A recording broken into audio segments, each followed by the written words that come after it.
Full shit, you know what I'm saying? Like, just some social shit for everyone, you know what I'm saying? Like, I made this be myself, so hear me.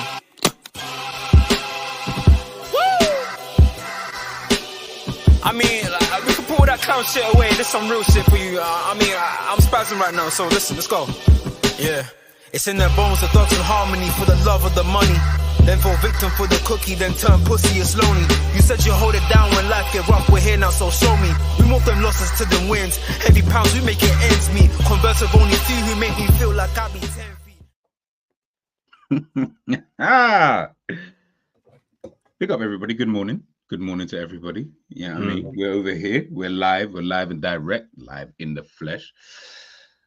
So Liverpool actually had a match last night. They won. I believe they beat Bologna 2-0. I think they beat Bologna 2-0 from what I gathered. There was 2 goals scored. So I'm going to say Liverpool won Champions League. Second game in the Champions League after 3-1 victory against AC Milan. As I said, big up everybody. Make sure you're smashing the like, whether you're over here on GTV, whether you're on ENDZ, make sure you're smashing the like. Make sure you're subscribed to all of the damn channels. They are in the chat right now. Don't want to hear any excuses, people. Come on, man. You know the mandem, you know the vibes. All ready?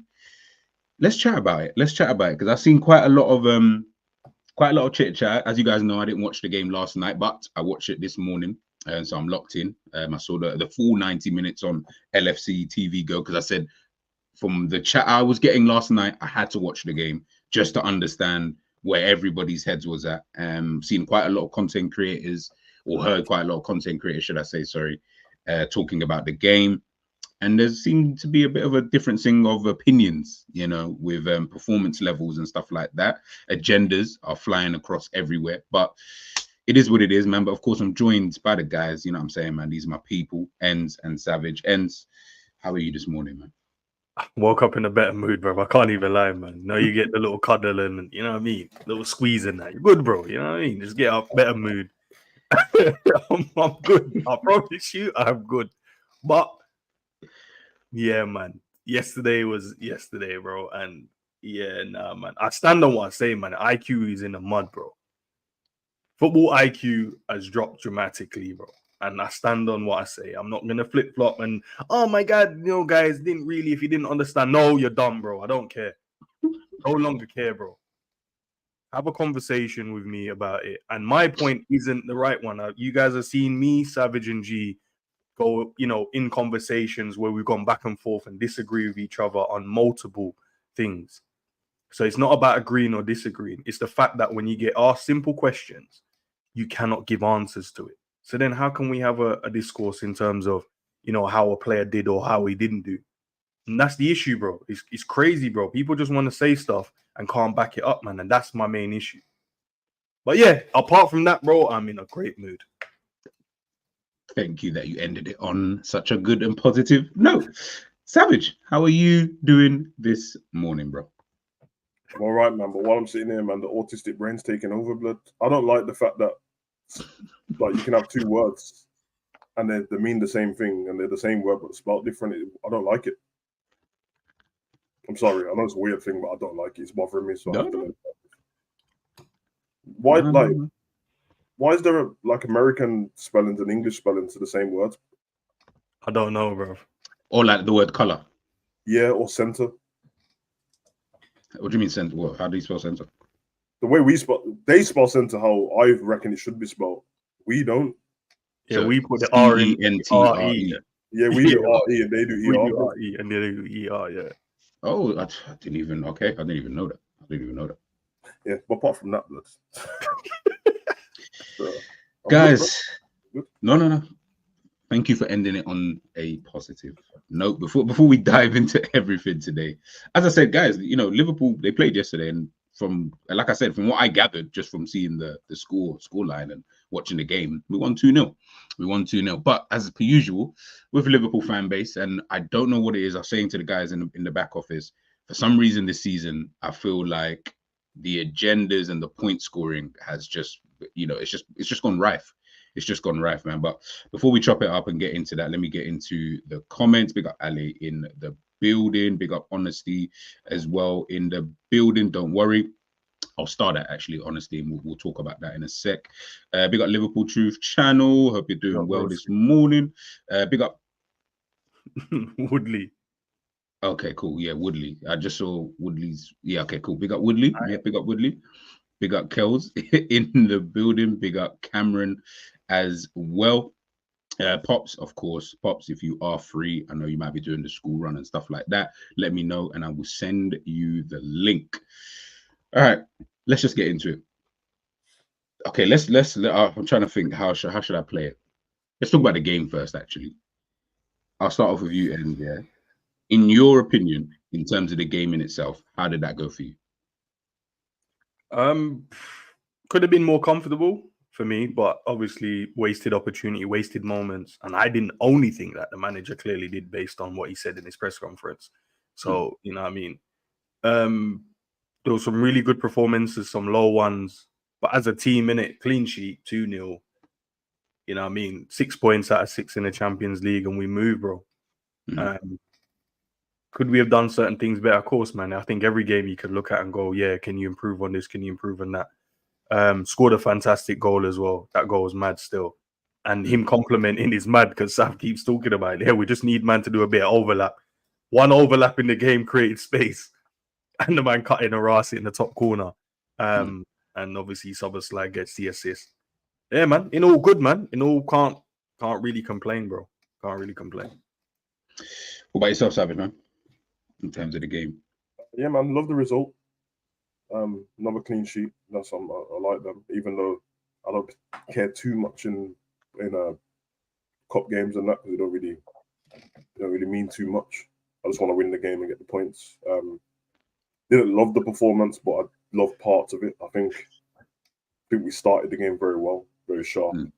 I think typical Liverpool, when we're on top like that, we don't score the goals we need to score. You make the game way more comfortable for yourself when you do that. I think for the first, it was 29 minutes, we controlled the game completely. We were all over and didn't do anything rather than from the 29th minute to the 34th minute. I don't know what happened with the mans and we got rattled, and then for 5 minutes they were just doing dumb shit. Stilled out the rest of the half fine, and then going into the second half, they didn't do too much, but we came out a bit shaky. The passing was off. It was a bit sloppy. And then they started putting their patterns of play together and beating our press with their passing out from the back. But I didn't really feel uncomfortable in the game, like they were ever going to do anything or ever going to win. I just felt like I didn't really enjoy the second half of football. It was just like, yeah, it's there. But I do think if we needed to step up a gear, we could have. It's just that with Liverpool, usually it required the other team to score a goal for us to step up. Because they didn't. I knew we was going to stay at that base level. Some good performances. And as I said in that first half an hour, some patterns to play were really good, some nice 1-2s and stuff like that. That was like all over the pitch. Some performances are better than others. And yeah, apart from that, I thought everyone was all right. But like, you know what I mean? Some players didn't like the performance at all. But still thought we was all right. Nothing too special. I don't know if anyone's got ideas of people having these great games and that. I don't think anyone was that special. But like, it's done the job, bro. No, man, facts, man. As Zen says, people, bruv, run up the flipping lights, man. Run up the lights and subscribe to the people. I want to ask you both a question, Gick. I was gonna ask this yesterday, but yeah, I left that one. You see, with because I said it before anyway, whether you agree or disagree. You see, with the way that obviously we play, especially this season, but it's been something that's going on last season as well. Do you almost feel like we play, maybe the reason why people think differently in terms of we should be slapping Bologna 6-0, and you said this yesterday, you're right, we did make it uncomfortable for ourselves, right? Like when we didn't really need to, we could have easily have taken some of these chances, and you know, certain passes should have been made, blah, blah, blah, right? Do you think it's because of the way that we actually play, some people then view the game a lot differently? So what I mean by that is, at times, Savage just said there from the 29th to like the 34th minute, and maybe you can add, if people want to add like other various bits in the game, where it just looked a little bit like, ooh, yo, Liverpool, you guys are right, like what's going on kind of thing, you know, you're not really playing your free-flowing, you know, kind of best. And Bologna looked like, not even necessarily, okay, maybe there was 2 times when I thought, oh, okay, like this could have gone differently on another day, right? But do you think it's just because of the way that we play? At times, it can be deceiving. That's the phrase I was looking for. I think just look like that. I think it's more the opposition, bro. What you have to realize, and people, I think most maybe don't, but I'll just speak from my standpoint, is most teams now play football. Like, you rarely come across a team that can't pass out from the back, they might not be able to do it at the standards and the quality as, you know, like us and City, Arsenal, the big clubs, Real Madrid, Bayern, all of these teams. They might not be able to have that because obviously we have individually better players. So, you know, playing out from the back, they'll play out and then we can then punish. You saw Bologna yesterday and the manager touched on it. They played out from the back very comfortable. Their football, you know, how they play is really good. But when they get into the final third or get into areas where you're like, all right, I need this man to finish it off or that guy to do a good pass or a cross, that's when the quality steps in. And that's where they fell short yesterday because they didn't have the quality to take or make better off the opportunities where we do. So we'll get one of those and it'll be in the back of the net. So I think it's less so the way we play. I think it's more so that other teams can actually play good football. And I think if we can respect that and understand that, then you realize that teams are going to have opportunities against us. They're going to have moments, you know, in terms of the spell Savage mentioned. There's going to be like maybe a 10-minute, there's going to be a 5-minute spell where teams are going to look really, really good because they can play out from the back. It's just they don't have the added quality or the good players on the day to finish it off. Let's use Nottingham Forest. They played really well in terms of the defensive low block. But when they had the opportunity to counter and break, they were very precise, weren't they, in terms of what they did? They had the quality on the day. Callum cuts in, wraps it into the far corner. That's the difference. The quality there to go, right, I can score that opportunity if I get it. Bologna on the other hand, yesterday, they played out from the back, sick, bro. Get into the midfield, found the wingers. They were having shots, but the shots were meaty at times. One was at Alisson, like, you know, things you expect the goalkeeper to kind of deal with. So I don't think it's more so how we're doing it. It's just you have to just respect the other teams, bro. They can play football as well. The difference is just the quality. We have better quality at the top end than most teams in the world, and Bologna didn't have that quality yesterday. They can look energetic, run around and whatever, but unless you have the quality to pick the right decision in the right moments, they're gonna look good or look, you know, like there's a pressure and there's a problem. But there isn't really anything when you actually, you know, take the emotions away and look at it. Yeah, no, I expect my goalkeeper to save that. No, that was a good block. I expect him to be there and block it. Yeah, I expect my defenders to have to deal with a one-on-one duel at some point in the game. But the way like some of us speak sometimes, like we don't expect that to even happen. We should just go. I expect us to go and smoke some of these teams, but I expect that based on the quality we have going forward.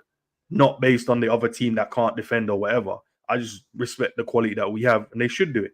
And yesterday you saw we could have scored 5 or 6 easily, but we just lacked that cutting edge or the quality yesterday. And it's more not the quality, sorry, it's the decision making yesterday, or the lack of the lack of it.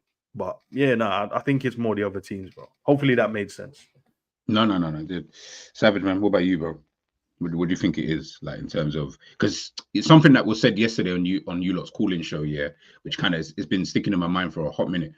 It's this like PTSD that we seem to kind of have as Liverpool fans in the general sense, right? From the way I'm hearing people talk, it just sounds like because of what we've seen previously, even though everyone keeps telling us it's a new slate, we keep kind of referring back to the old, like we keep thinking, oh no, but we're under Klopp again. We're playing the same football as last season. We're doing this. But then everyone's told us here on the channel, ENDZ channel, Savage's channel, it's a new slate. So I don't know. I'm finding it difficult. Like my brain sometimes can't really compute that. So I'm hoping you'll be able to explain that for me, bro. Yeah, the clean slate thing was just a thing that people said and don't want to stick by. Clearly, that's fine, but.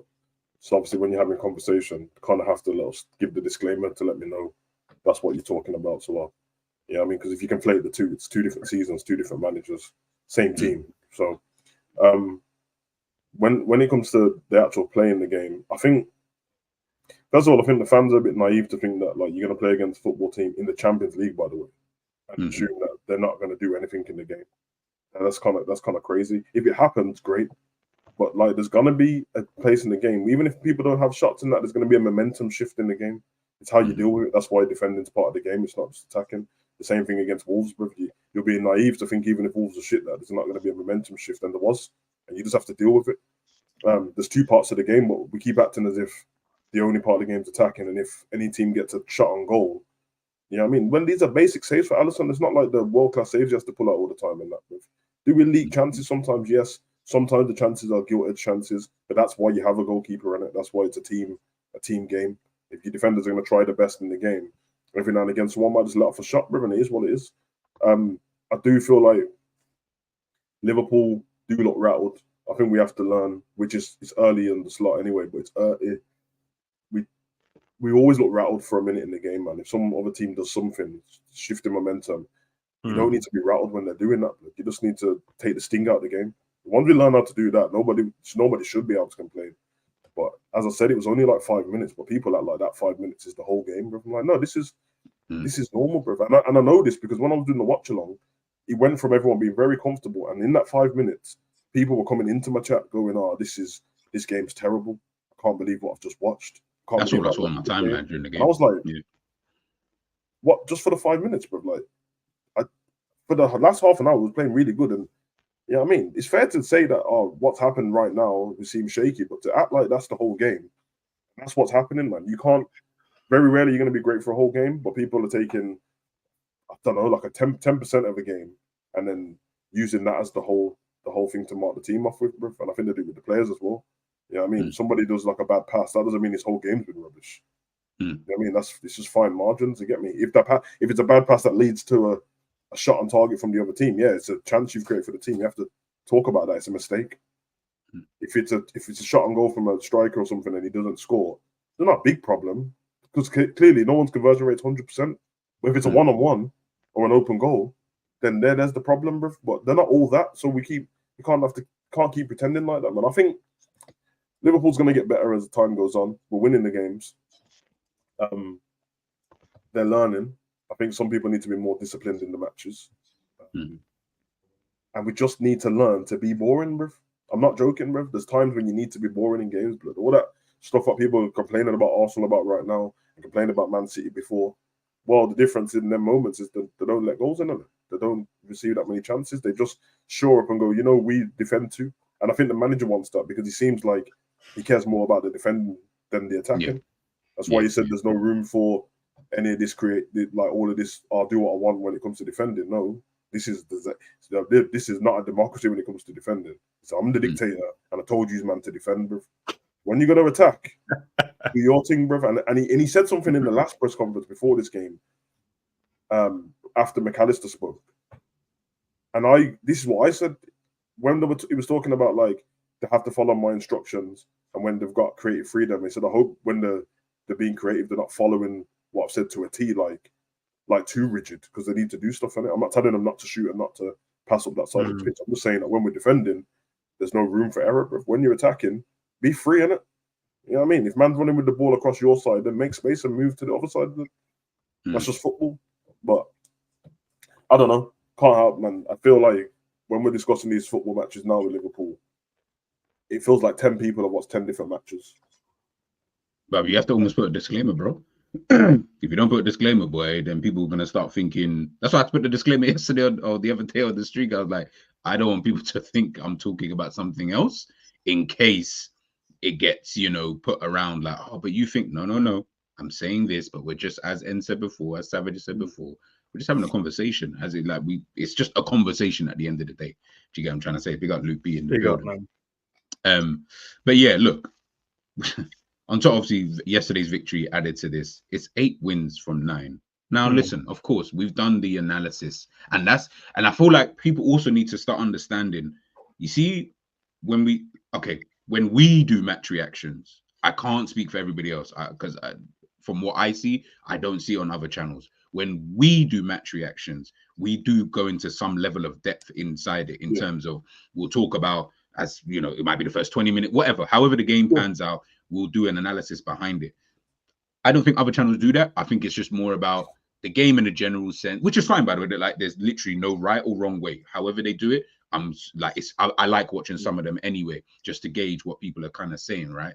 But when we're doing analysis, I feel like people need to also understand there is a difference between genuine analysis and the match reaction. A match reaction is just going to kind of go over a general summary. So you guys will see it when I sometimes, if I haven't got time, I might just be like, I'm just going to do a match reaction, pre-record a video, 15 minutes. I'm not going to go into no analysis about it because that it's not that type of video. ENDZ might do the same, Savage might do the same. It might just be a short video that the guys are going to do where we're just talking about the game, i.e. last night's call-in show. It's more of a general kind of reaction to the game. When we do the actual analysis, and when people, sorry, K-Matt, but when people are asking you like, yo, what did X player do that was wrong? That's when we're really trying to find out, because I almost feel like you're conflating the two. Because when we're doing a match reaction, you will tend to then start to say, oh, the last 21 games, XYZ has happened. You start to generalize everything. But when we're doing it, when the call-in shows, for example, that's about that game specifically, just that game. Obviously, if you bring up other stuff, no worries. But we're talking about that game. When you then start to conflate the two, where you're now telling me about other things that happened when Jesus was a boy, like, I don't really care. Do you get what I'm trying to say? Like, I couldn't care less, because the reality is that's not what we're talking about today. And that's where I feel like the problem is coming with Liverpool fan base. I don't know how many times I'm going to keep saying it, but I've been saying it for the last 2 years. I'm probably going to continue with the way that people are kind of, are kind of going anyway. But either way, Slot's only lost one game in his whole tenure at Liverpool at this moment in time. Look at how many goals we have conceded. 1, 2, 3, 4. 4 goals he's conceded in this whole time. Sorry, the team has conceded in this whole time. To me, he's doing all right. Yeah, I mean, I ain't got no complaints, really and truly. Obviously, yes, the defeat is annoying, but I'll keep it a buck. Who else has got 8 and 9? I'm trying to even think. City don't have 8 and 9. I know for a fact, purely because they drew against Arsenal, and I feel like they've dropped points somewhere else potentially. Yeah, they drawn 2. They drew against Newcastle. They drew against Newcastle. I'm sure they've drawn in the Champions League. Yeah, Inter Milan. There you go. So that's 3 results from Manchester City, best team that we would say. Arsenal, we know that they think. Bayern Munich lost yesterday, and I'm sure they've dropped another game potentially. Drew against Leverkusen. Real Madrid, we just saw they lost. So they ain't had a winning 2, blood. You know them ones there.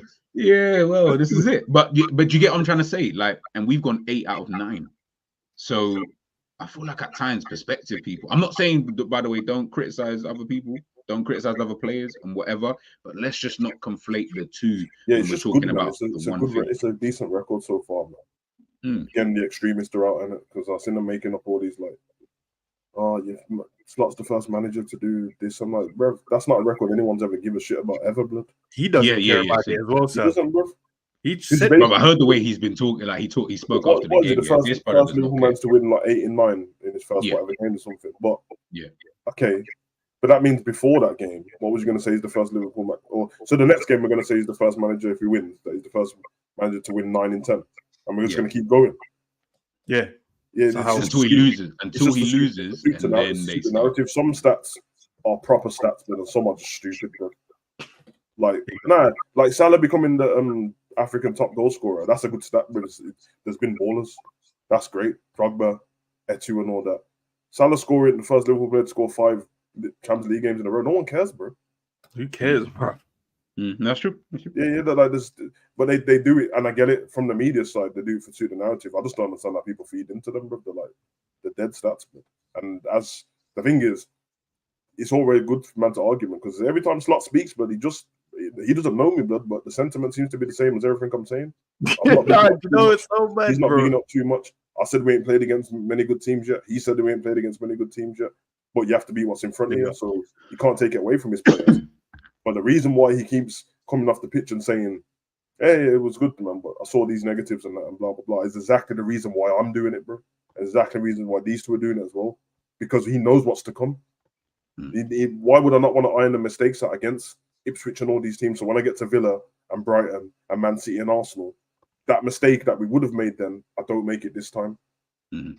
This guy, Trent, you keep dribbling from right back into midfield and losing the ball. Get it out of your system now. So then when we go against Brighton, Matoma don't take the ball off you and score, bro. It's just simple, bro. That's it. And that's for everyone. Gravenbergs don't do dumb headers there. And you see that little turn cut thing you do? It's so good. That don't mean you have to do it every time. Every time, yeah. When he takes the ball off you there, it's Ross in the back of the net. Yeah, trust. So, but when you run with the ball there, make the decision right. Because if you don't, bro, we need 1-0, a 1-0 win against Man City. We ain't gonna win the game now. And that was the only chance we had in the game. It's simple. Diaz, when you cut through man and cook man like that was beautiful. Now square the ball. Don't hold on for it to do. And that's it, bro. It's just simple. But everyone's taking it as we're picking on man. I'm not, bro. That's football analysis versus whatever, innit? That's what pundits do, bro. We're street pundits, bro. Unofficial. It is what it is. Man, Channel like channel you of the football world, bro. Like, man don't like it. They don't have to, bro. But that's why there's different. It's what G just said, bro. There's a match reaction, and then I mean, there's whatever. And that I wasn't crying at the end of my watch along, but you wanted me to jump up and down and be excited. I wasn't. I was just like, I'm good. We got the win. Do you guys think then? Yeah, I'm just thinking this on the spot. Do you guys think it's the way that we're articulating things? Because everything you said, everything N said, everything I've said in terms of doing well, of course, is we just saw the 8 out of 9, right? We ain't really played no one. Like, we know the teams that we're looking at, right? So we're waiting until we not even waiting, but when we get there, then we get there. Then we can, judge how he is in total, because we know he can beat these small teams, no worries. But when we get to those kind of things, as Savage just said, you can even hear, like, I feel like we're saying something, which is what the manager just said. And the ENDZ, I remember you mentioned this earlier on today. Manager saying the same thing I'm saying, but he's articulating it in his way, because that's the way he speaks. We're articulating it our way because of the way that we speak and the way that we talk. For some reason, people are shouting at man. For some reason, people are getting onto man. I know what it is, B. It's not that. It's more the credit in it. So what I realize is, and it's no fault of our own in it. You got a manager that's in a professional game. He's already won a trophy. Whether you rate, the league he's come from, that's fine. It's one trophy. He's coming to Liverpool, so he's already got that stature of, being in the public's eye in terms of, he's someone of some stature somewhere. Then I'll use myself for an example. You don't know me from Adam, so what I say, you be like, yo, you're just like me in it. So who cares what you think? It's not like I see you on TV doing this and blah blah blah blah blah. Outside of YouTube, I can explain to people like what I do. I coach professional, semi-pro, academy players going forward, yeah.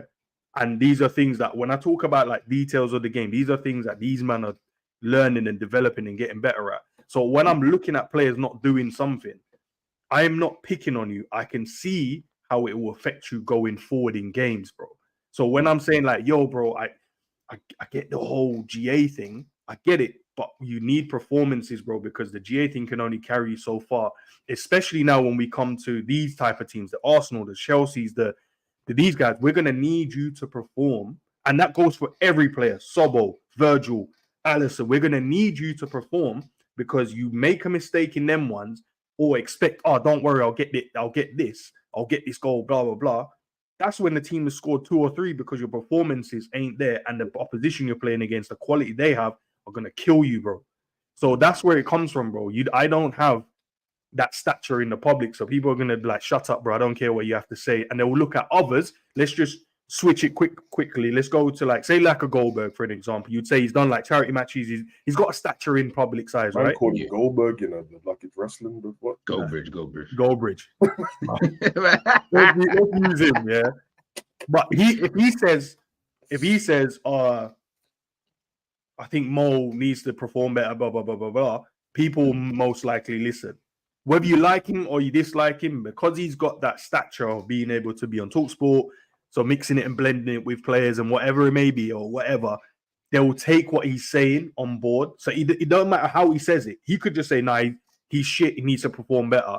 People didn't go, you know what, he has a point, And it's all because of stature and where you are in the world, bro. That's where people take what you're saying on board.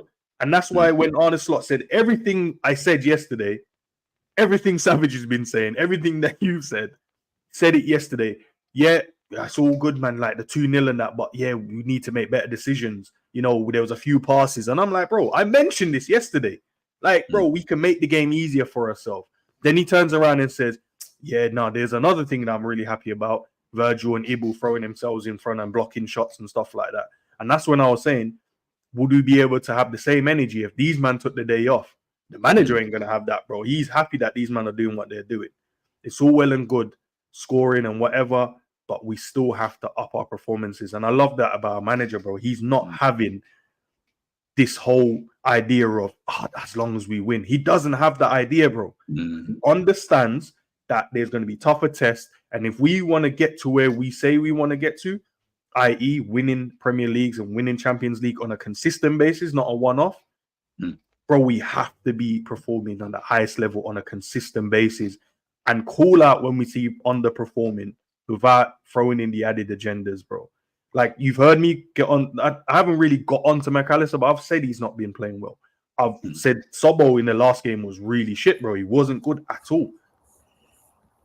I've got onto certain other players within the team, bro. But the other guys have stepped up so much this season. There's nothing I can really pick out of their game, bro. But that's how it is, bro. I realize it's stature, bro. If you have stature in the world, people listen to you, no matter how you speak on it and how you discuss it, bro. Don't matter. Yeah, it's true, and that's why I always them always think I'm joking because it looks like I don't care and I'm doing some character business. No, I actually don't care, blood. I don't give a shit about one of yours, blood. I just want to come and chop it with the them, bro. To be honest, bro. Like, that's it for me. Like, I said, who cares, bro? Like, I'm not. You can say I'm not right. It doesn't matter to me. I'm probably not right. I don't get paid millions to be the Liverpool coach. So I don't care if I'm wrong either, bro. You know what I mean? I'm just not. I have no agendas against anybody. Even if I don't have an agenda. Because at the end of the day, the bigger picture is Liverpool, innit? I just want us to play well, bro. And these things, what seem a bit pessimistic, it's fair to say. I'm optimistic for the season, but like we've got experience, we've got lived experience of. See, I can see where this is leading to. That's it, and it's fine margin. So of course, I'm talking about it. So when people go, "Well, but we're still winning games," but duh. Like I still expect us to be in the top 3. But the fine margins are 1 game, 2 games, bro. So wouldn't you rather get better at something before you get to it? That's the whole point of practicing and repetition of stuff. So by the time you get to this certain level, you're better at it, innit? That's all it is. But then again, with what Enzo's saying, depending on when people tune into your content is, depending on what Liverpool's doing is how people tune into your content. And so you've got all these subscribers in that. With Liverpool get battered, more people from other channels come in and start watching your stuff. If Liverpool batter somebody, you get certain people. And then if it's just mid-range, then people just tune in when they want. So they'll tune in and go, why is Enz talking about this guy again? I'm like, well, that means you didn't tune into his first 3 games then, because you were saying positive things about this person. Just sounds like an agenda. Hey, who cares, blood? It is what it is. Jerry, man, welcome to the channel. Welcome to the show today. Bless my bro. Obviously, we're talking about, apparently, Liverpool won last night, apparently, from the way people were kind of speaking. Like I said yesterday, I didn't watch the game until this morning, so I was trying to gauge what you, man, were obviously saying in the chat. Obviously, we're just bantering and that when we talk about Salah and, Zabozalai and all of these kind of things, man. But first and foremost, how did you see the game? Do it is. I'm in the results business, innit? And no, honestly, I am in it. Like, I'm a coach. I'm in the results business, innit? And again, I keep saying it. I said it on ENDZ. I said it on your channel. Liverpool just look like a professional outfit now, innit?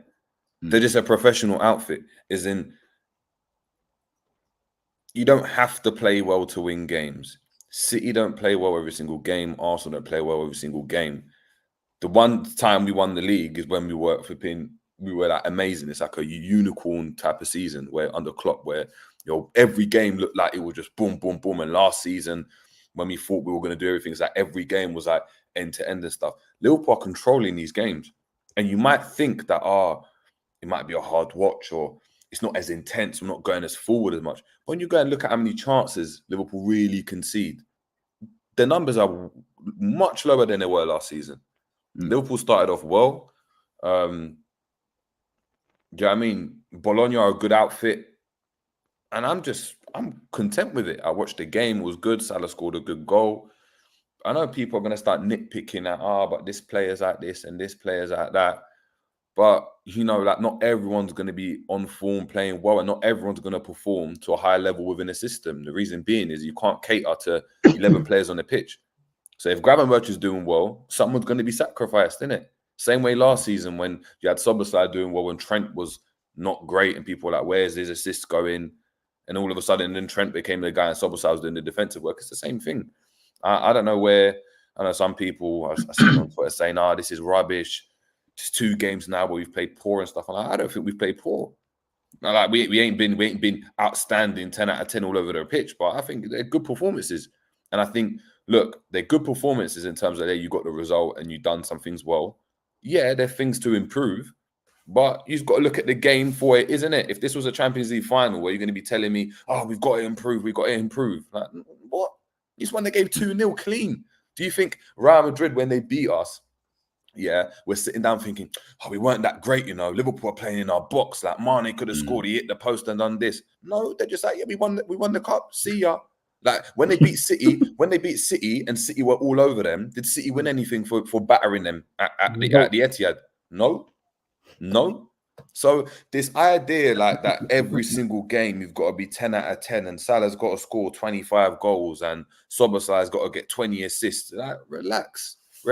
You're not deep in, right? That Liverpool aren't playing well, but they are not conceding goals.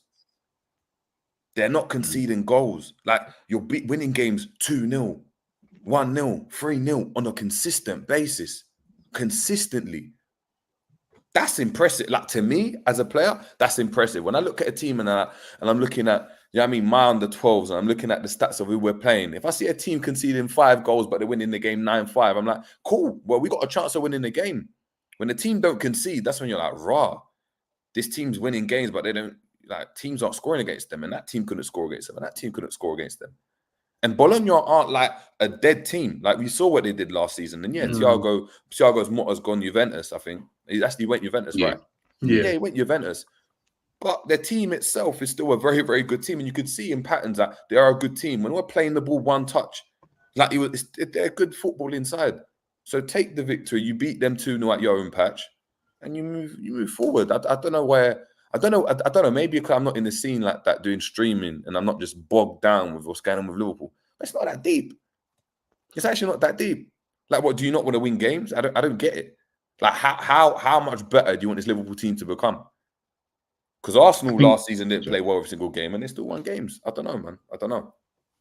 No, big up to the chat as well. Big up to the chat, and big up to obviously ENDZ Savage. What's going on? Big up, bro. No, just sorry, I caught you there right at the end. I just love this comment obviously come up from Sleepy First. Big up, by the way. Guys, make sure you smash the like, man, because we've got some more to get into. Obviously, but our own manager said we have to improve. It's exactly what Jerry said. But the reality is, it's I like the fact that he's not going so overboard with everything in terms of I hear obviously what Jerry said about it's a results business. He needs those results. Remember, if we were playing quote unquote what people think poorly, as an example, and wasn't getting the results, Jesus Christ, the way people would be getting on to slot. But imagine Liverpool are playing well but not getting results. Imagine you were popping teams off the park but weren't getting results. Yeah, exactly. Then what would the conversation be? Like of course, it's true. Liverpool need to improve. But for me, when you deep it, what is this, like his 7th game, 8th game in charge? 9th. So it's under 10 games. He's played under 10 games. Imagine Trent only played 10 games for the season. We'd say, bro, he wasn't available for the whole season. If Slot's only been there for 10 games. So allow the brother to work on what he needs to work on. Bro, that's ridiculous. And even that Nottingham Forest game, that looks like an outlier. That's like, you didn't get pasted. It's not like they scored 3. They lost the game 3-2, 4-3. It was a 1-0 game where you dominated the ball, couldn't put the ball in the back of the net. That happens. City have a game like that every single season. Every single season. They have a few games like that, to be fair. But that's my point. It's like, of course, you got to get better. Cool, but it's what it is. Like, in terms of, there's things to improve. Not that you have to like get better because you're poor, but when you look at the game in isolation, you look at it like, we could have done better. We could have done better here. Could have done better here. Like I spoke about Gravenberch before. He could have done better with that pass and stuff. But he's done well this season, isn't it? Like, how can I get onto him after 10 games? Same way, how can I get onto the team after 10 games? Look at Look at that stat. Look at that. That's dumb. For me, that looks mad. You have not conceded more than one goal.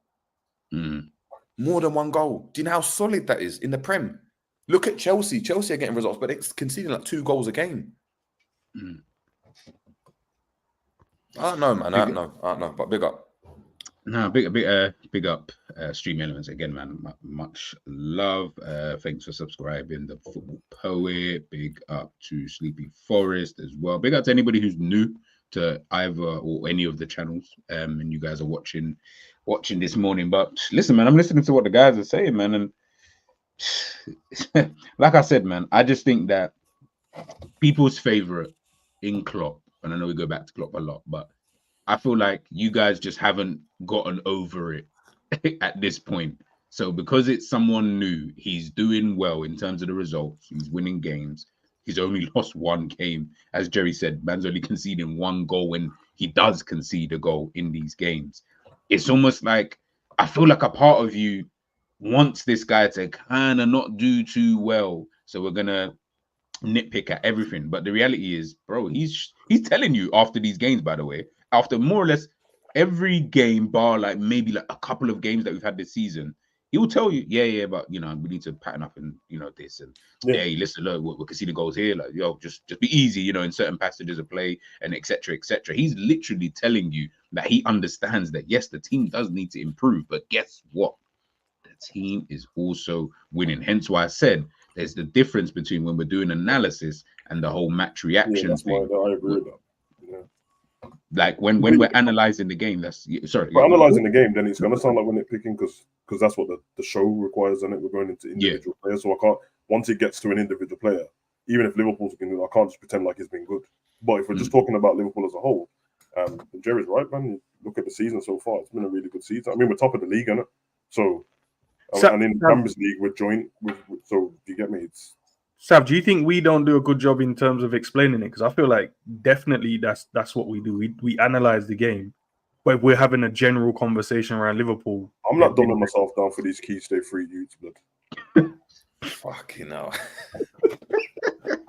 Bro, I ain't doing it, bro. Like, if these men ain't got education, bro, if you're educated, it's free online, bro. You get me? I'm not.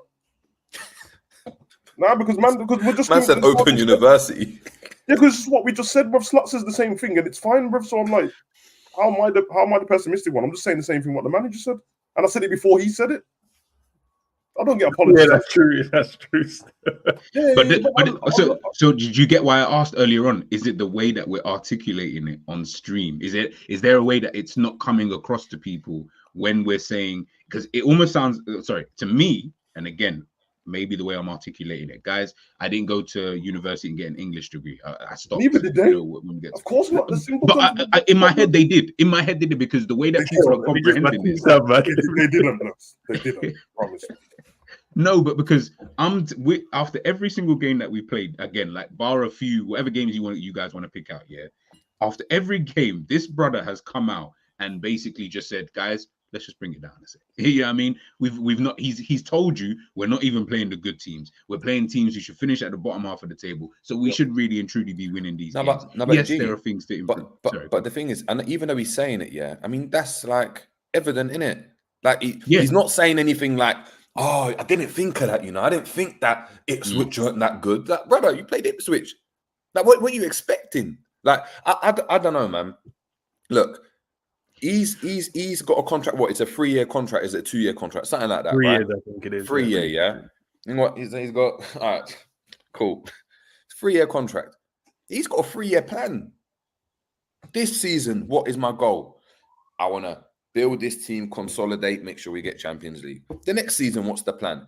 That in terms of the plan, like, of course, it's not going to be great, and of course, he's going to be honest about what he wants because he's got a certain level that he wants to get to. And if he's got any ambitions of surpassing what Klopp did, which is why he's here in the first place and why we'd want a manager to come in anyway, we don't want a one that's just going to do what he's doing. Otherwise, we could have just kept whoever in there just to kind of hit the baseline or do worse. We wanted to do better. So he's looking at like, yeah, we're winning games, but where I envision the team being and how I envision the team playing, there's certain things that are going to be different. This movement's going to be better. They're going to understand this. And it's things that we won't even know.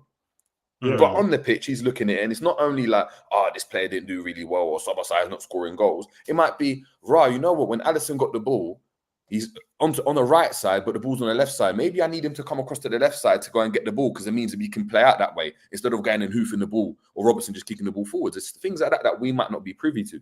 But he's winning the games at the same time. So for me, that's a positive thing. If he's saying, look, I'm not happy with, not that he's not happy, but I want us still to improve, because we haven't reached the potential I think the team and the club can get to under my stewardship, but we're still winning games. That's a positive. It means that without us, not quote unquote underachieving, but without us meeting his expectations, we've still got one loss in 9 games, 5-game winning streak. Worst thing about it is, if this was Klopp, we'd be loving it off, you know. If this was Klopp, that's what I said. Man would be loving it off. We're like, yeah, wow, we're back. We're gonna win the league. No. Like, relax, bruv. Like, what else do you want the man to do? Big up Zia. Panel, I cannot tell. I had to start this comment because I find it kind of interesting. I cannot tell which one of you likes the team and which one does not. I'll get to that in a sec. I think fan base will calm down after games against other contenders. So let's go with the first part just before the sentence ends, right? I cannot tell which one of you likes the team and which one does not. So I'm just going to keep this simple for you guys, by the way, because again, I'm trying to articulate this so everyone can understand. Savage, do you like the team? Yep. ENDZ, do you like the team? Yep. Jerry, do you like the team?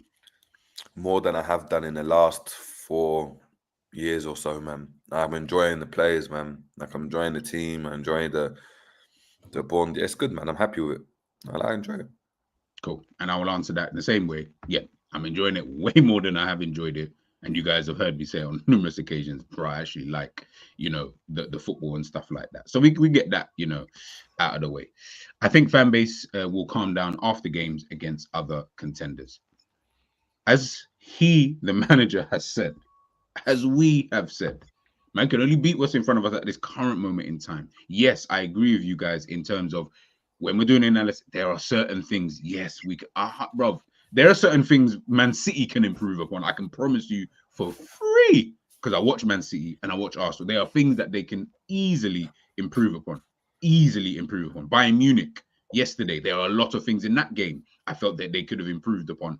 Vincent Kompany mentioned as much after the game in his press conference. Real Madrid, Barcelona. There are so many different things that we can talk about in terms of that, right? What I'm trying to say, and what the manager is obviously telling people, is that it's more about tempering your own expectations, because prior to the season started, I know I didn't anyway, but most of you didn't even have Liverpool really doing anything, to be honest, outside of the cups. Maybe get Champions League run and maybe win an FA Cup, and the league. It just sounded like it was a myth to most people from what I gathered. Now, obviously, I didn't think we're going to win the league, and I still don't think we're going to win the league. That was just my own opinion. But now that we started doing well at the beginning of the season, I feel like now everybody then went from not thinking we're going to do anything to we're gonna win the league, we're going to win it all, we're going to win the quad, we're going to win this, we're going to win that. So you've gone from one hyperbole to another. So now that you know we're going through these games and stuff like that, I feel like that's when we're starting to just go a little bit overboard with certain players, as Jerry said, expecting this player to do this or expecting that player to do that, when these times the manager's telling you, no, I'm telling him to do this, but you're expecting him to do X, Y, and Z. Like, I just feel like with this fan base, but I've said it before so many times, but like, you lot are way too all over the gaff with your, just like with the opinions and stuff. I'm just like, guys, we just need to chill, man. Just relax a little bit.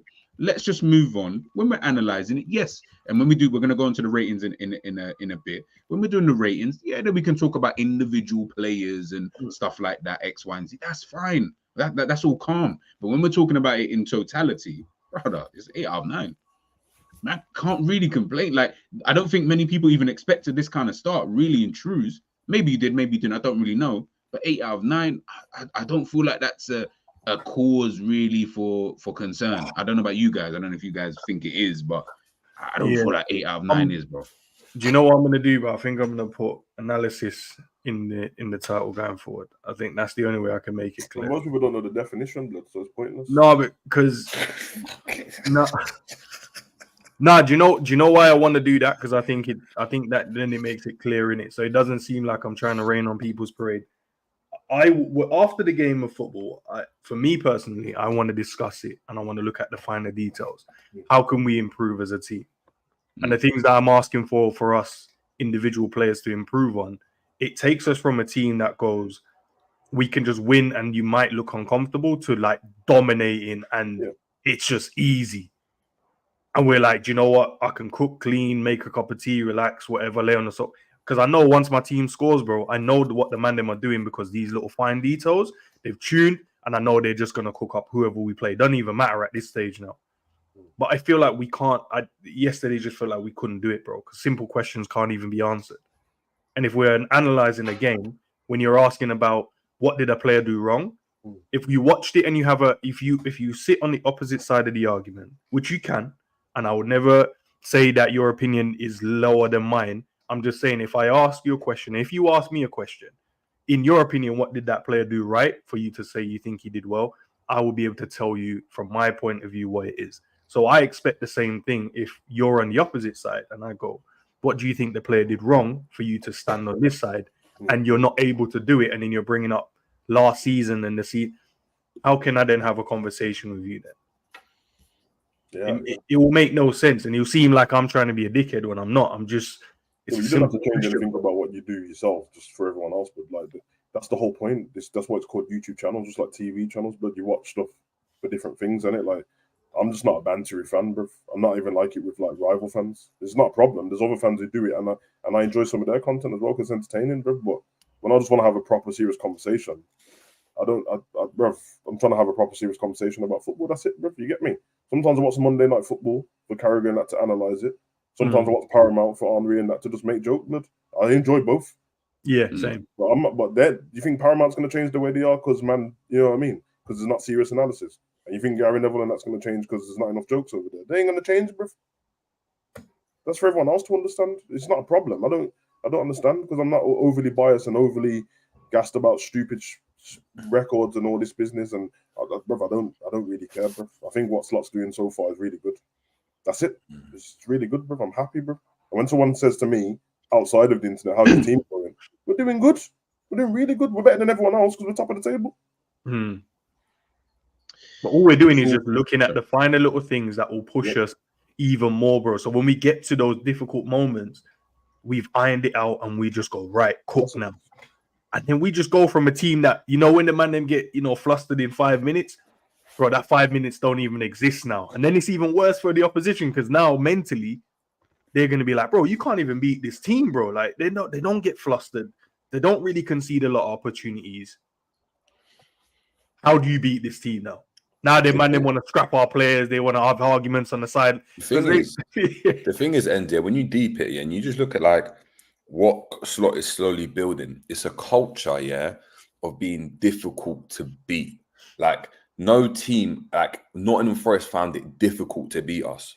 Like, of course, we didn't go and do our job, but it wasn't an easy game. When you go and look at the stats, teams are finding it difficult. Over 10 games consistently, where it's not like you're going end to end like Ange Ball last season, where they went on I think there were 8 games winning streak, unbeaten running, and it kind of fell off. They were end to end. It was more like Klopp. Even now, you see, like this is completely different.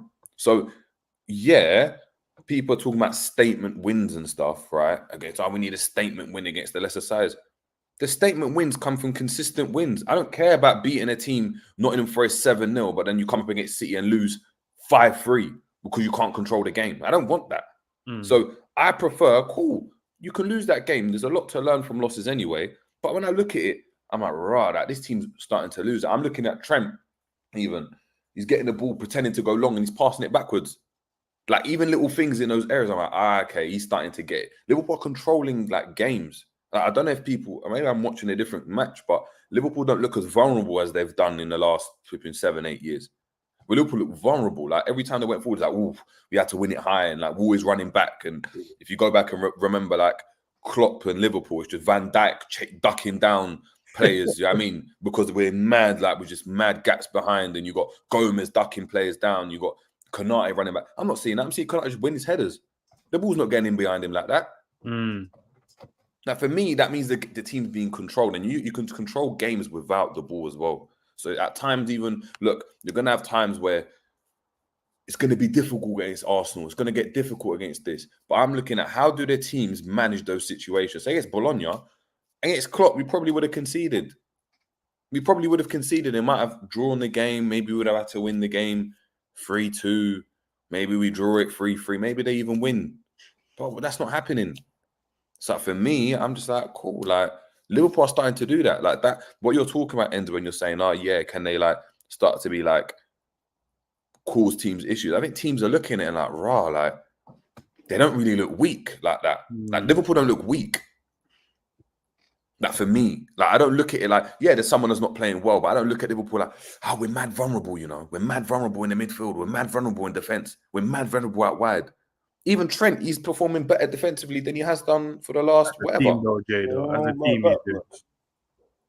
as a team, I think we're defensive. He's still getting run. I don't think so, man. I don't think so, man.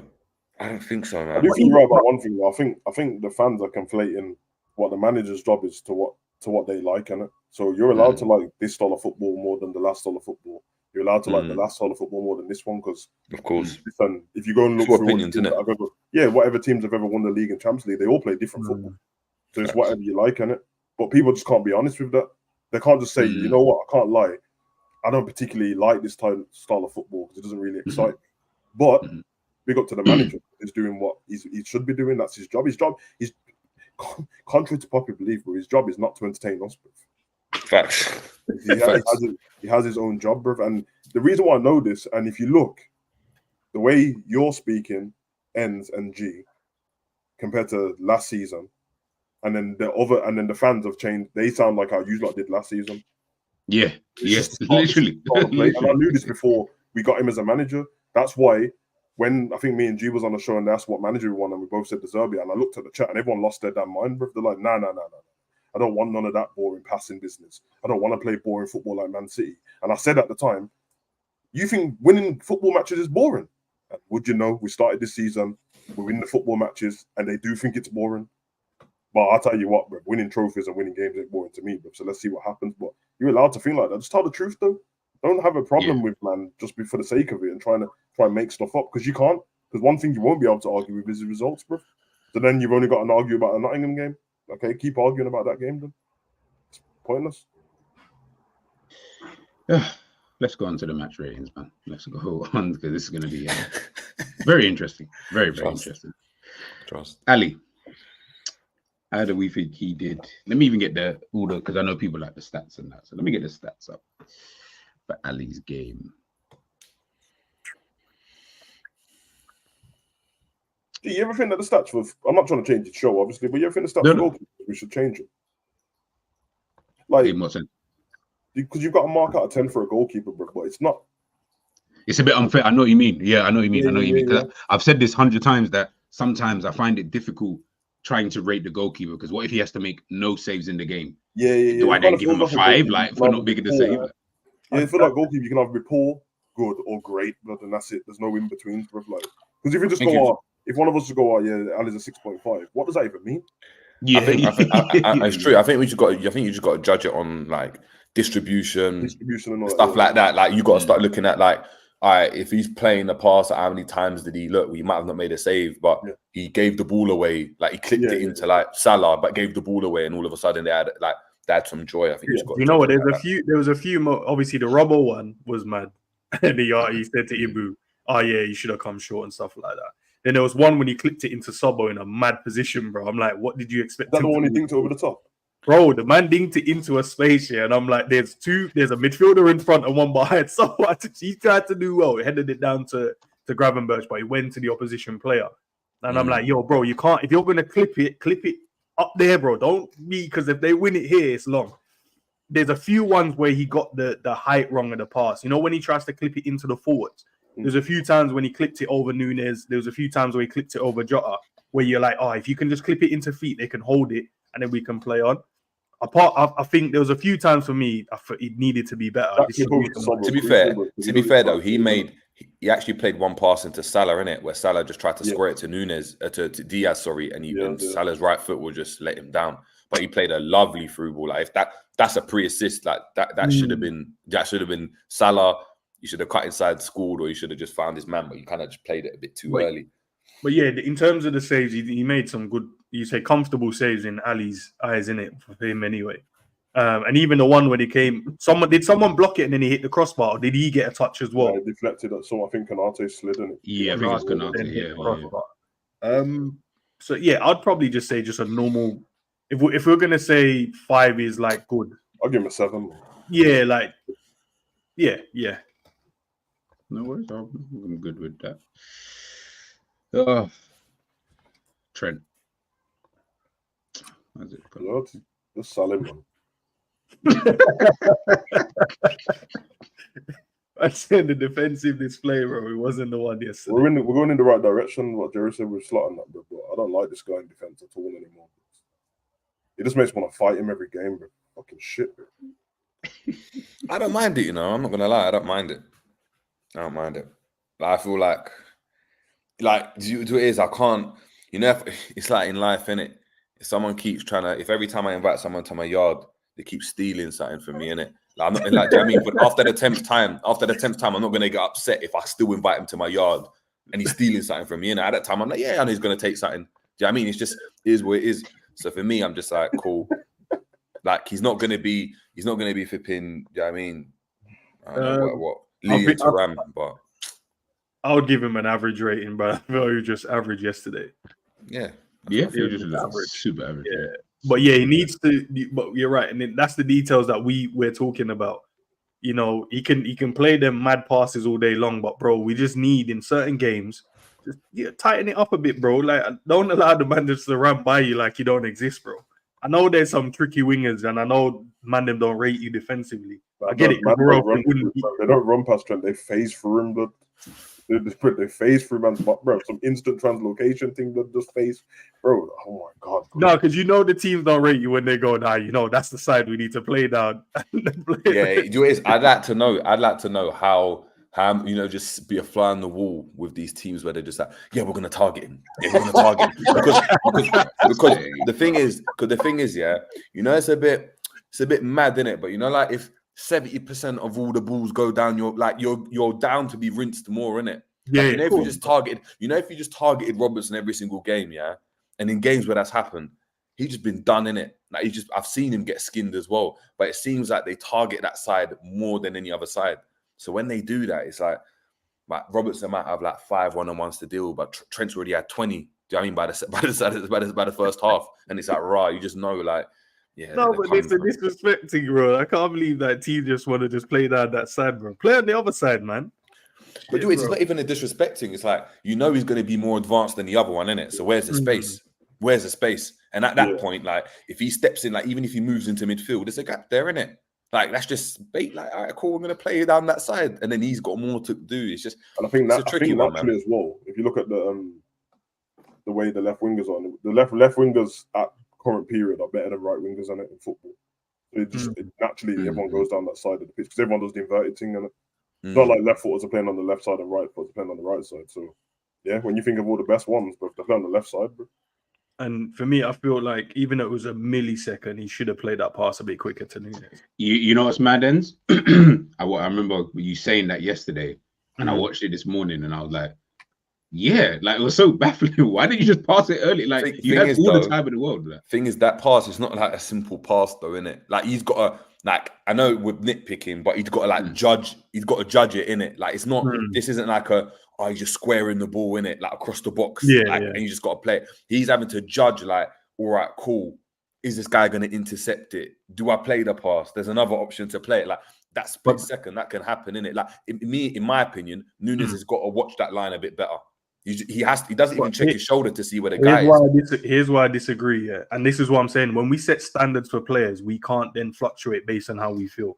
So we know Trent is the best passer in the team. Maybe even in the Prem, depending on who you care about. For me, you're putting it round the player. Regardless if you think I need to assess it, for him, that should be a simple pass round the channel and allow your striker to run onto it. I felt like the reason why he hesitated is because he thought, maybe should I clip it over? He decided to choose a different option, and that's where he stopped because you can see he checked himself because maybe he wanted to chip it in behind, and then he realized, no, actually, I should have just put. And in that split second, when he should have just opted for that first decision, the striker he can't slow the run down because in that split second, Jay, there's no way I'm going to be in tandem with you. Go, do you know what? He's going to check, so I need. There's no way he's going to do that. Do you know what it is though? He bent it, and he thinks, no, put it around there, bro. But you know, naturally as a forward, yeah, if I did that and I expected the ball to come, yeah, and it didn't, I'd check naturally because it's just like okay, Jay, but it was done in such a quick moment. There's no way he could have checked back then. It was like there was not. I don't know, man. I feel like if it was like, you know, the one where he halted and then carried on running and you didn't check it, then I would have seen what you're saying, because then you're like, bro, you can clearly see he's carrying it a bit more. Check that and come back and then go again. But it was literally he checked it and then he hesitated and he's gone then and then he played it. He couldn't have checked again, bro. It was so quick, and that's what we're saying. Difference in opinion, guys. Yeah, so you exactly, know, man, say if ends don't agree and we can't share different opinion. You know who you are, bro. No, I do. You know who you are. You know who you are. But no, bro. I feel like what you're both. Listen, look, these two are coaches, man. So they're the ones I'm learning off when they speak about football. So listen, if them two are difference in opinion, I can see both sides. I can fully see. Yeah, but that's what it is. It's one of those ones where you just judge it in it. Do you feel like the forward? Like different people like different things in it. Like there's other players that are like just play it first time in behind. Yeah. Like Trent used to do that all the time. Whereas there's other things that are like, look, the striker's got to judge the offsides a bit better. And the way I look at it, like just as then said, Trent's the one that's the best passer in it. So how can I tell him when to have played the pass?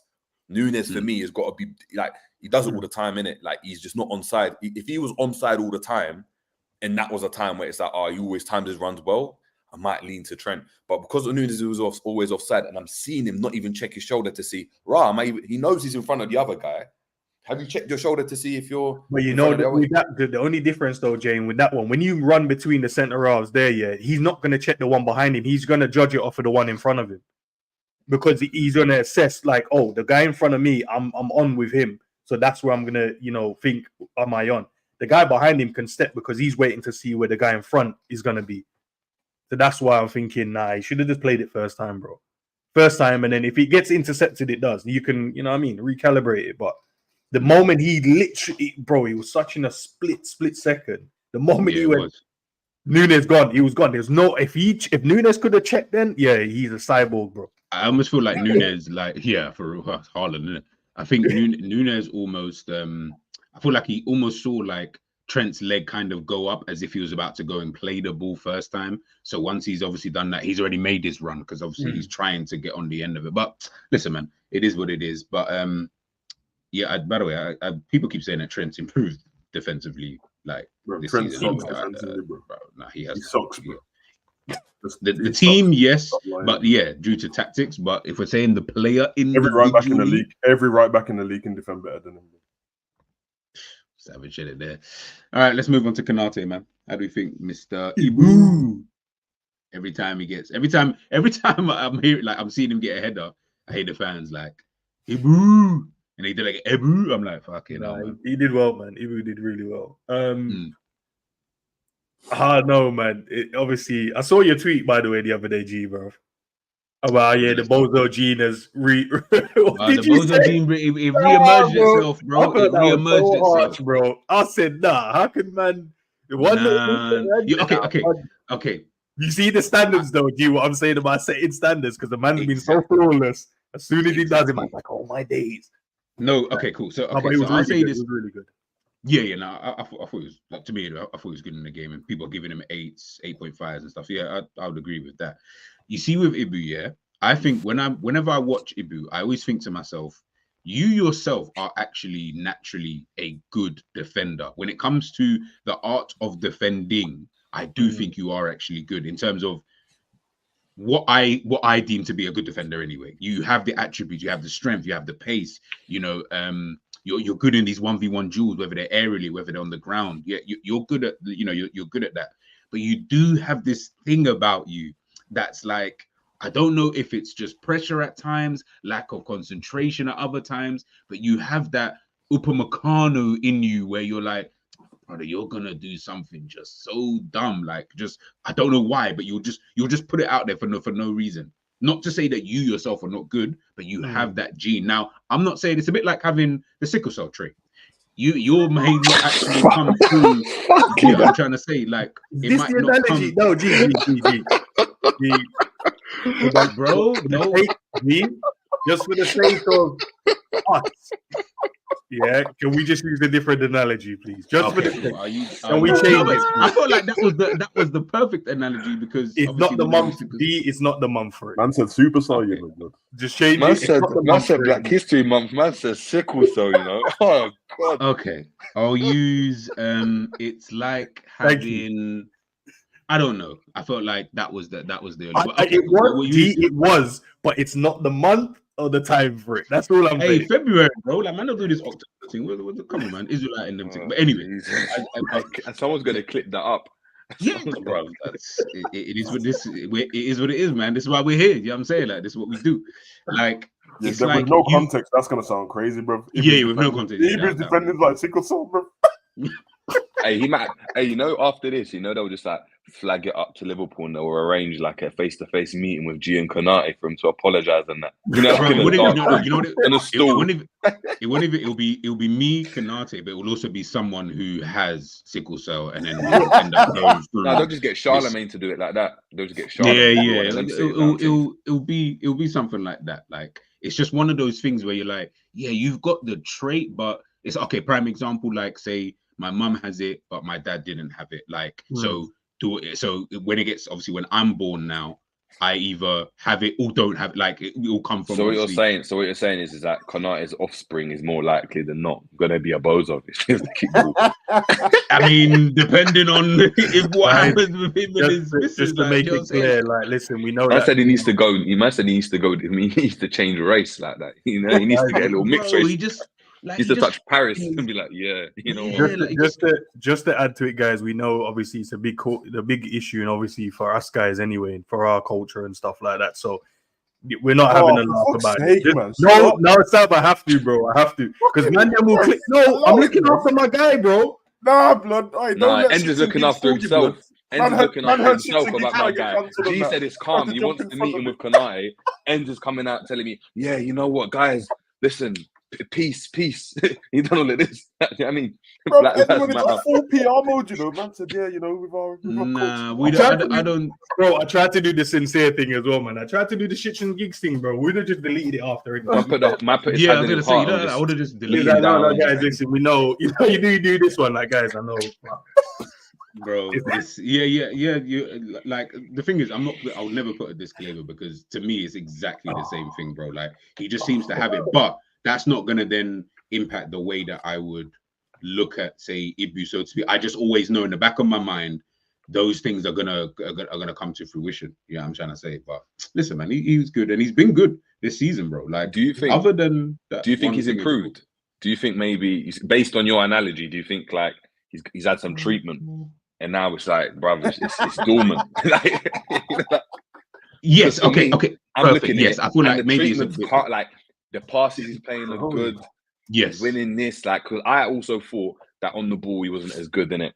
Like, as he was a bit iffy. But maybe that's because he's been asked to run around and that. You know, he just got like dead legs in it. He's doing box to box runs, and all of a sudden you just can't even make a simple pass. I think now, but he looks very solid, man. Like, Kwanda's gonna struggle to get into the team at this point. Oh yeah, 100%. Yeah, 100%. Kwanda. Man, like, all right, guys. Red for life. I know there's no cure, but I'm saying in this context, it's like Supercell, innit? In this context, is there a cure? I wouldn't say there's a cure, but I would just say, like, Sam. Don't laugh, bro.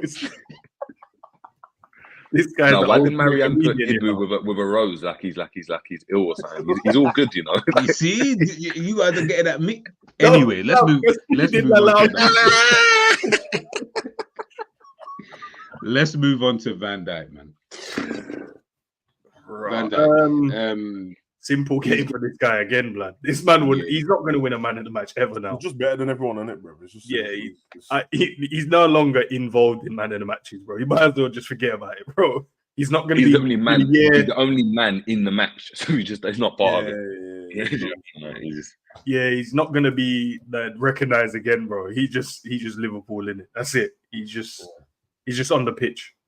Mm. Like, this man could play. Bro, the last game I saw them analyze how well he played. Yeah, man said he was shit. Still, he weren't good. I said, did you not see what he was doing? Nah, but defenders, I'm sorry, man. For the defenders, I'm sorry for you guys, man. Sometimes, bro, because unless you're scoring like Gabriel, bro, you ain't, bro, man. No one cares. Yeah, at this point, yeah, you got to be just scoring goals now. Yeah, no one cares, bro. You have to score. Forget your performance, bro. GA, innit? Fucking man said GA, you know. What we saying? 8s, 9s? 9. 9, bro. 8.5, 9, something like that. Give him the 9s. Give him the 9s. Robbo, man. Robo. Man, you talk about Robbo like this guy is just a dirt on the end of your shoe. 8.5 or an 8. Oh, Andy. I thought he's dead. I thought he was washed. Are you taking the piss, Jay? Nah, I'm taking the piss, man. We're selling. Oh, nah. Man thought you was dead. No, I think that's why I asked, bro. Because I'm like, what? What do you mean? Nah, he had a really good game, man. No, I swear it was last week. I was with Beery was saying, nah, man, we've got to improve from Robertson. You know, like he was like, nah, I'm not feeling it. Nah, I don't even know. Maybe I missed something. Did he put a foot wrong in anyone's eyes? Like, what did he do wrong from a defense? I feel like he was just super calm. Yeah. Okay, yeah. He was just solid. Like out 7.5. Like nothing that was wrong. Yeah, like. Yeah, he was good. So he did what his job role entails in terms of like defending, keeping his winger quiet, and keeping a clean sheet. Yeah. Let me see who the winger even was on that side. It would have been the guy that missed out in the Italian league. Apparently, he was the best Italian player he was the best Italian right winger last season. Is what they. He was good last season, man. We just kept trying to shoot from everywhere this game. Yeah. I'll give it 7.5. I feel like that was a calm performance from Robert. Could go high if you guys feel it. We'll go to him in a sec. McAllister. He was good yesterday, man. I like by the way, the goal was really, really good in terms of forget the assist. It was the actual football leading up to the assist in itself. I felt like it was good. Who pushed over Nunes in the box, bro? When he I see Nunes on the floor. I was like, what are you doing? On the replay, I just saw him on the floor, bro. Yeah, it's like he was making a run and then he was on the floor. I'm like, nah. Because there was the three, like Luis Diaz, McAllister, and then Nunes all like in the back post, all kind of together. I was like, Nunes, why are you the one on the floor? You're the striker, brother. Nah, it's so jokes because it happened in the last game as well, bro. Yeah. Nunes, I swear you're comedy. You're actually just comedy, bro. My guy, man. Yeah, I agree with these guys, man. 8.5. Yeah. Really, really good. Strong in the tackle. There was even some reverse passes he was doing here. There was like a couple. One, he tried to give it to Nunes. I think the centre half read it early though, and he stepped in and he nicked it. But there was a few ones where the little reverse around the corner to get the team going forward. Them passes, bro, they won't go unnoticed, man. Yeah, I liked him a lot in the first half, man, because Sabo dropped into the pivot with Gravenberch and Mac was able to go further forward. You can see you can unlock passes up there very easy. You can dock stuff up there, man. Quick time, bro. So yeah, I thought he was good, man. All right. Mr. PR. So I'm gonna start calling him that. Nah, G, you need to stop it, man. His PR ain't like that, bro. Gravenberch's PR is like nothing I've seen in time, bro. It's through the roof right now. My man will do something like a simple 5. Oh, you see Gravenberch, you see Ruud Gullit. He used to do them 5-yard passes as well. You know, he got the Carlsberg man of the match as well, so he's still got a man of the match in the game. His PR's at a level now that when I see him do anything like wrong in the game, and then I bring it up after, man tell me it's someone else's fault. I'm like, what? Bro, real talk. I'm like, what? Like, yeah, listen, man. By the way, the Gravenberch was, I thought he was good in the game as well. Good, man. It's just obviously he's got that Gravenberch turn on it, blood. You know, like the McGeady spin. And people Gravenberch turn, bro. But when he doesn't work, blood, he looks so stupid. Bro. Like when Thiago had his thing, like you know when Thiago used to do that stupid thing sometimes, and I used to be like, bro, like if it doesn't work, that's twice in a week, bro, when the man's controller died. Which one was it? You, Sam, that said it? Or the last game, bro, when he dropped shoulder and run through everyone and then just lost his legs, bro. Yeah, to kill a bloody set, bro. He takes out about 3 man when he does that turn, and then at the end of it, fucks it up, bro. Did Coppers really say that McAllister was the worst midfielder yesterday? Correct. Yeah. When you say work, I mean, fair, okay, fair. But yeah, no, it was really good. The manager touched on it as well, man. He's, what did they say? Did you praise the players at halftime? Said, nah, there's still a 45 left.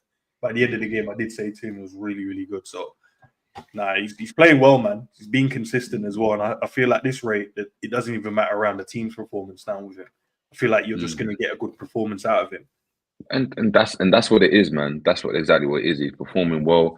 I don't even think the PR's that great. Like, I just think like, yeah, rival fans just to get excited on anyone. Like, we got excited on Gravenberch, got excited on Bradley last season. It was Kwanzaa, then it was Elliott before that. Used to be Woodburn. I remember that we used to gas Woodburn like that. So the fan thing, I don't really care, but it's interesting to see how rival fans are talking about him. Starting to, in my opinion, and rightfully so, innit? Rightfully so. Like, if Lavi was performing well, we'd be gassing it. If this player would perform well, we'd be talking about it as well. So look, long may it continue. As I said, if he keeps it up consistently, then boy, we've got a player on our hands, man. Ryan Gravenberch was again outstanding when you come up against a team who man mark, and if you have a man who can turn away from his man, you immediately have an overload.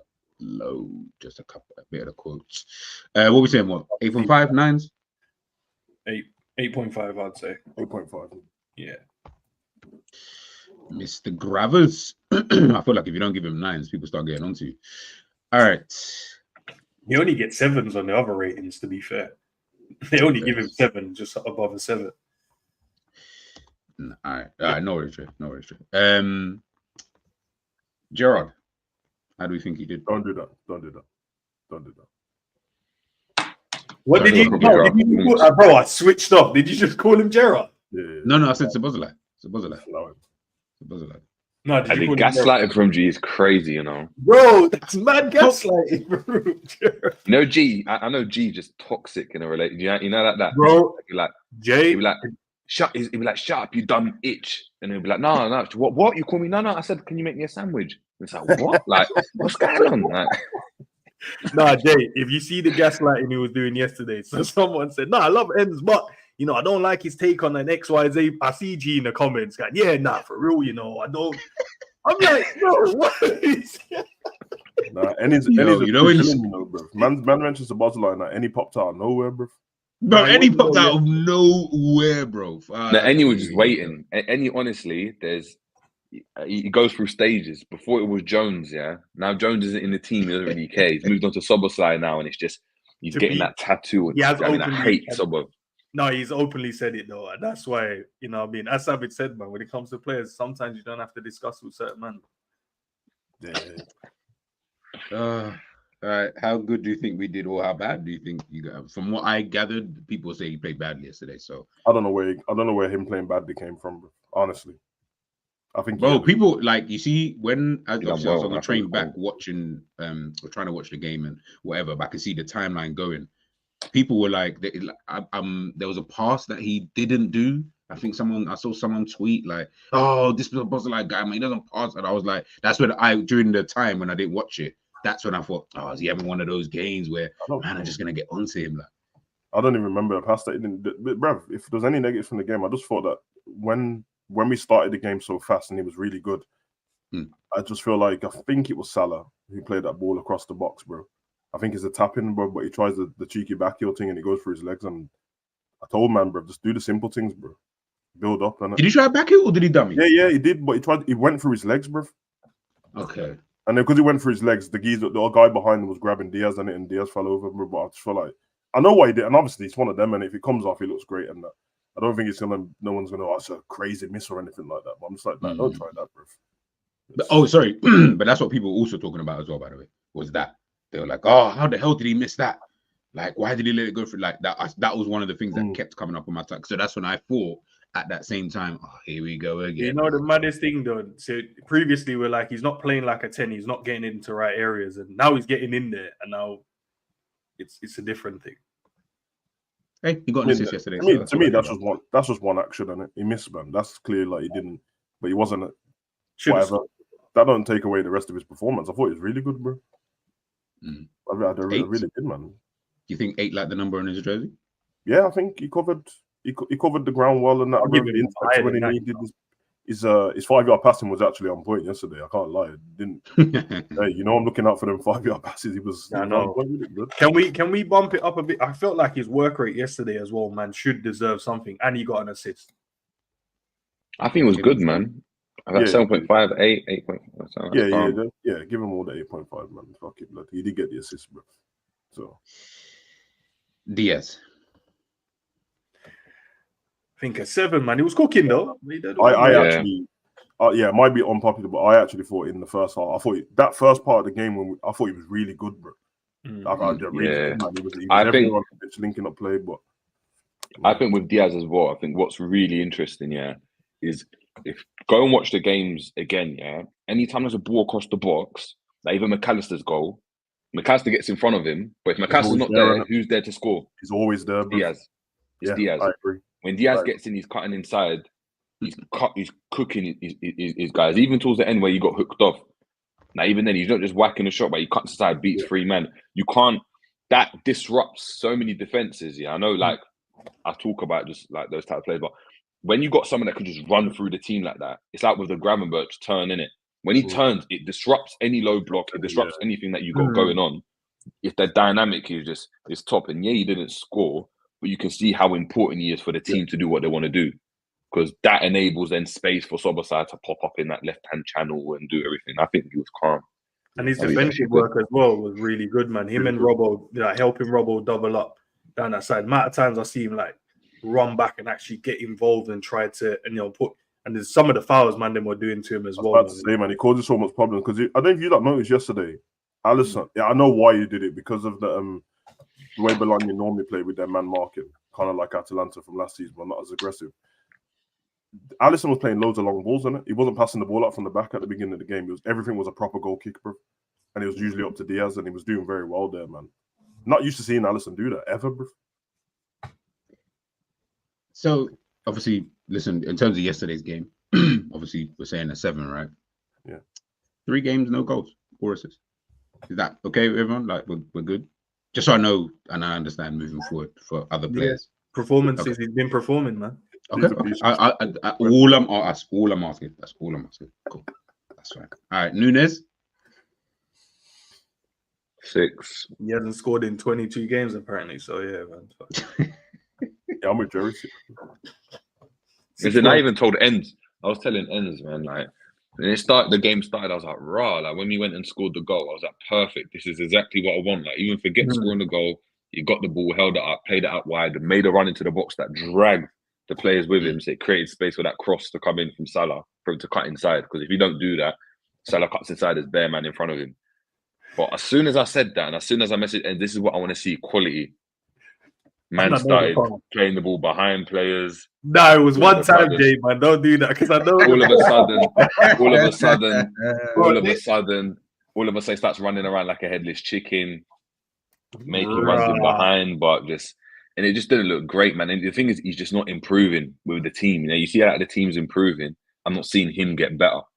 It was one instant, just like with a pass. It was just one instance where it was like, right, you got the ball and played out wide. It's like it almost a shock to my system. But after that, it was just reverted back to Darwin, man. I think Nunes was decent, man. Nothing special. Definitely needed in the team, though. His pressing was really good yesterday as well. Forcing him and Diaz in pressing in particular, forcing them into mistakes. The only problem I had with him in the game, which was a big problem, is he's trying to do techie stuff that he can't do, that he doesn't have the facilities for, blood. He tried to do some spinning back thing and left the ball completely. The ball came down. On the right hand side. Yeah. I was like, what are you doing, bro? You left the ball behind. Like the whole point of that skill is to use the ball. Flicking a heel tap off to who was it? I think it was Salah standing there. And it's fine, man. But he tried to do that left foot, right foot, drag to the left foot flick. Yeah, that's what it is. Like, raw, you can't do that. He tried to do a little set off to Szoboszlai behind him. When you start to break it down, it's like, again, the basics. Yeah, bro. He's got 1-star skill moves on it, so stop trying to do the 3-star skill moves. 1-star skill move, 1-star weak foot as well, because that left foot shot as well. That's what it is, man. And said I'd rather play Trent. You see, K-Man, this is why then people will come find you later on in the other streets, bro. And they're gonna listen because I can bet you can go find some videos of him bigging up Nunes, the highest grip. So yeah. Do you know what it is? I think it's, from my point of view anyway, man. You might not share the same views. I felt like everything you needed him to do yesterday, from trying to bring everyone else into play. I think he done fine yesterday. His hold-up play was very good, in my opinion. Obviously, there's going to be moments you can nitpick and take things out. That's fine. That's true. But I felt like he was good, man. And I side with the manager, bro. The manager had to defend him in the press conference, bro. He said, and I quote, "The team didn't create enough chances for Darwin yesterday when they could have." So how do you expect him to score? He also said, "Yeah, what do you want him to do to get the minutes he's got as well?" Yeah, there is going to be times where the midfield I think the midfield were good in what they've done, but you're right, they weren't very creative in terms of offensively in it, so there wasn't much chances for him. That's why the Trent when he was offside stands out so much, because that's the only chance he had in the game, bro. And it's not just Nunes; we had it in a couple of games before as well with Jota, bro. Like there was one of the games when he was just not very good. There's one of the games where man just didn't set him up at all, bro. But there's still work rate around the team, and listen, they're all playing their part, bro. So. All right. Like I said with Nunes, man, I didn't even want him scoring goals. Just do the basics well. And started off doing the basics. In the game for you is having the ball a lot. It's mad still, bro. That's their narrative and agenda, bro. So 3 shots in 20 minutes is getting the ball a lot in your eyes. Yeah, I know there's the shot when he rossed over the bar, but that's not creative. That's and then the one when who played a long ball to him and I don't know, he chested it or controlled it. And he tried to volley with his left foot. Yeah. Yeah. Them. No, do you know what it is for me though? It's not even about that. It's the basic stuff, innit?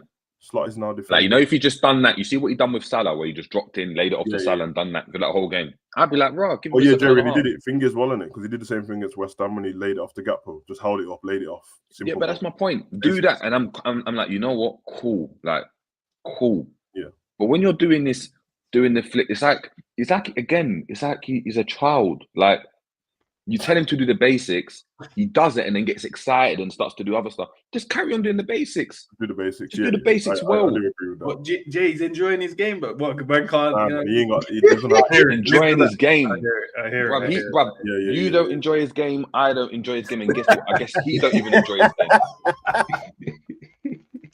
But yeah, I think a 6.5, either one. I don't. Yeah.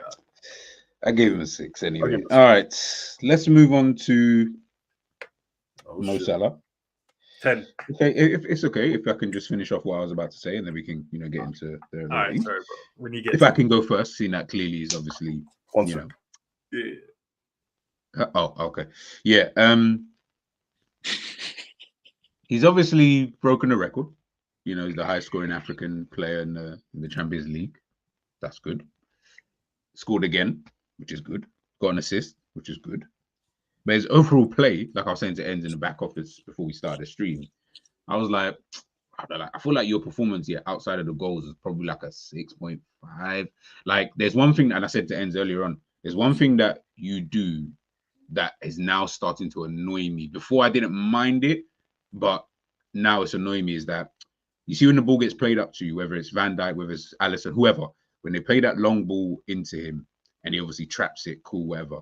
This holding man off and not just playing quick football does start to bug me after a while, because you can only do that so many times and hope that you're going to win a free kick, because the reality is he's not getting the free kicks anyway. So how about we can just play quick football? Because there's times when I'm seeing maybe Trent on the overlap, maybe Szoboszlai on the inside, maybe McAllister or Gravenberch just dropped a bit deeper so that he can just pop it, set and go.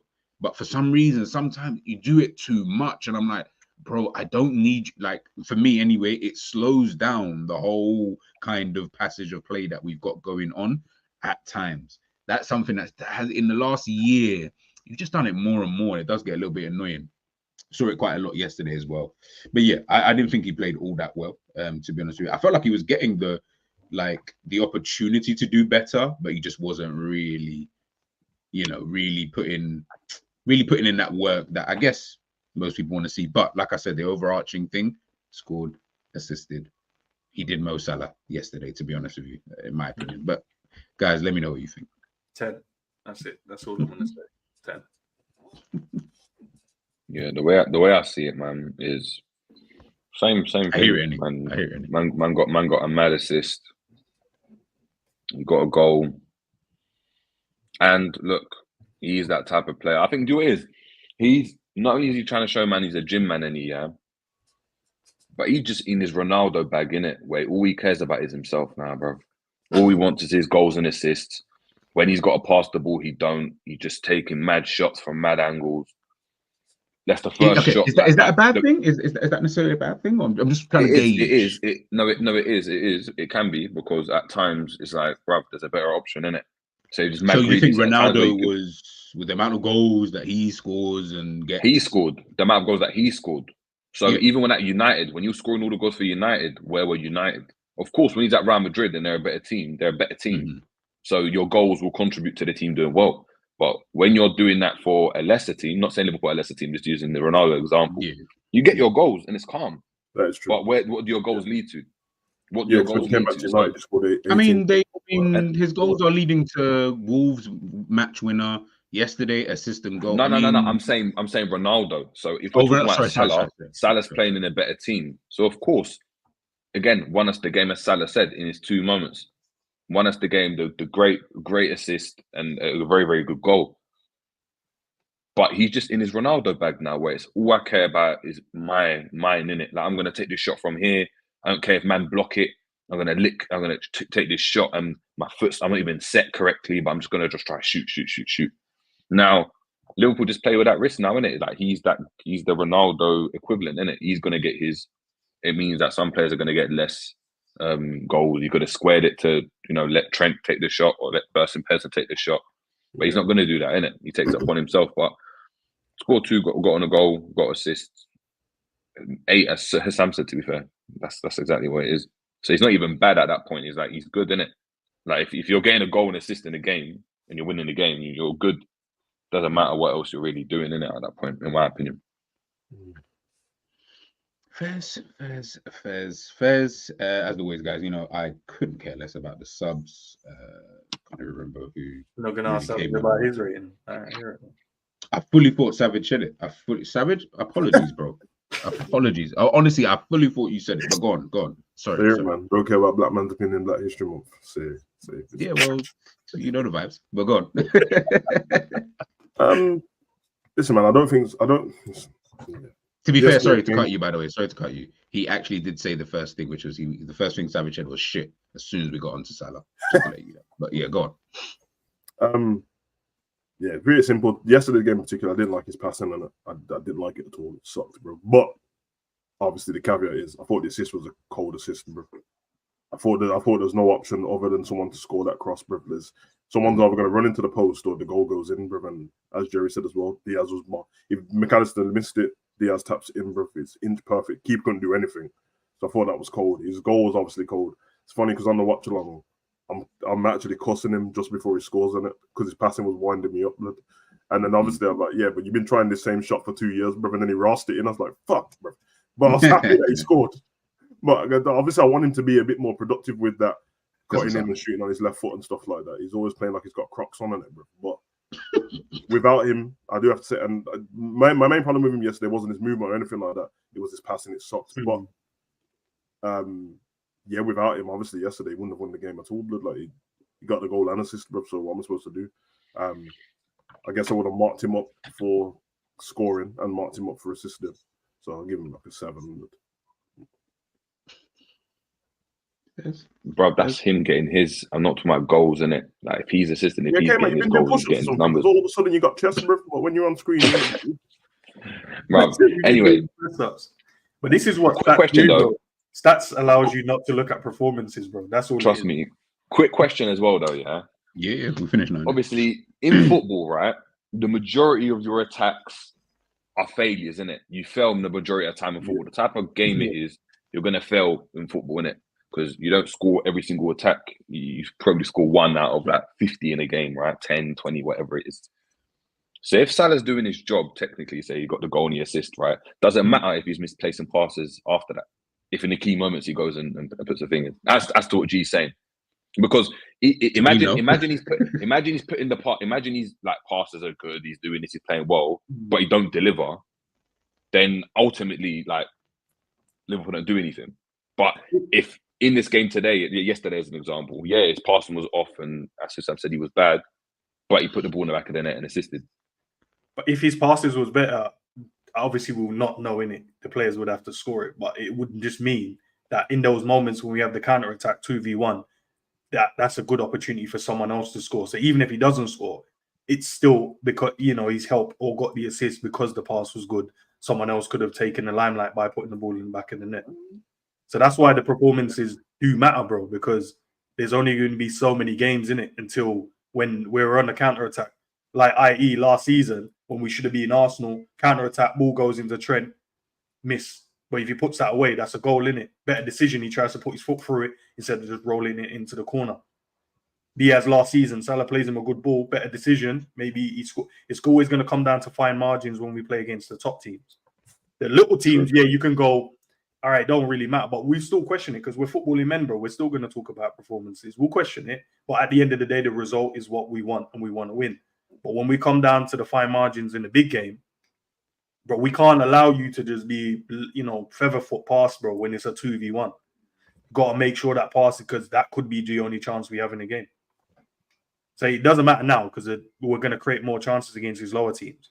But when it comes to the bigger teams, it might just be the one moment. Yeah. Are we then going to go, forget it because he's got credit in the bank? Or we're going to be like, yo, because we didn't allow Diaz that last season. Yeah. I We think said, you should have scored. Should have. Okay. No, true. I think Jerry's question, I think, I mean, the overall, no, it doesn't, because the job is goals and assists, I guess, from that winger. Could be a bit of being pessimistic or thinking too far forward about other games, because them games haven't happened, so you can only talk about what he's doing in front of you. As I said before, though, because we're analysing him as an individual, then I can't pretend like I saw him play good when I didn't. But he's efficient. He's been efficient for years. He does usually work on more. The more shots he has, it's a little bit. I mean, it's not that clinical. I think I'll be honest, man. It might be my own thing, bro. I think if he was up front, if he was a striker, it wouldn't bother me as much. I think that's what it is. So it's probably my own thing of thinking how wingers should be. Because if you look at, say for example, if you're looking at Arsenal or somebody, they will have, which I saw last season, they had the performances, but then they had a period where the wingers weren't scoring, and it's a trade-off in it. But like I said, if we had a number 9 that scored all the goals and stuff like that, Salah, there would be less reliance on Salah. And then if that happened, then I'd expect him to play like a normal winger, bro. So yeah, if I'm in the football stadium watching the game, trust me, I'm not bothered about Salah playing rubbish if he wins us the game like that. When we're analysing it, yeah, I can't lie and then pretend that he was rubbish, bro. We're going to get to that in a sec. Guys, if you've got any questions before we head the next 15-20 minutes, and then we will head on out of here. Salah just crosses and crosses until something happens these days, but the team is good, so something is going to happen, but his efforts to relieve pressure and unlock things is decreasing. Thank you very much, Aaron. Big up to yourself. First question. Enzo, are you a better footballer than Nunes? No, he's a pro and I'm not. That's not the question asked. He said, am I a better footballer? I said, no. He's a professional footballer and I am not. But that could be down to many factors. He's just asking, are you a better footballer than Nunes? I don't understand what other context. I'm just trying to give context to maybe the question that Hussam was asking. Man plays in the Champions League and the Premier League, bro, and I sit on YouTube.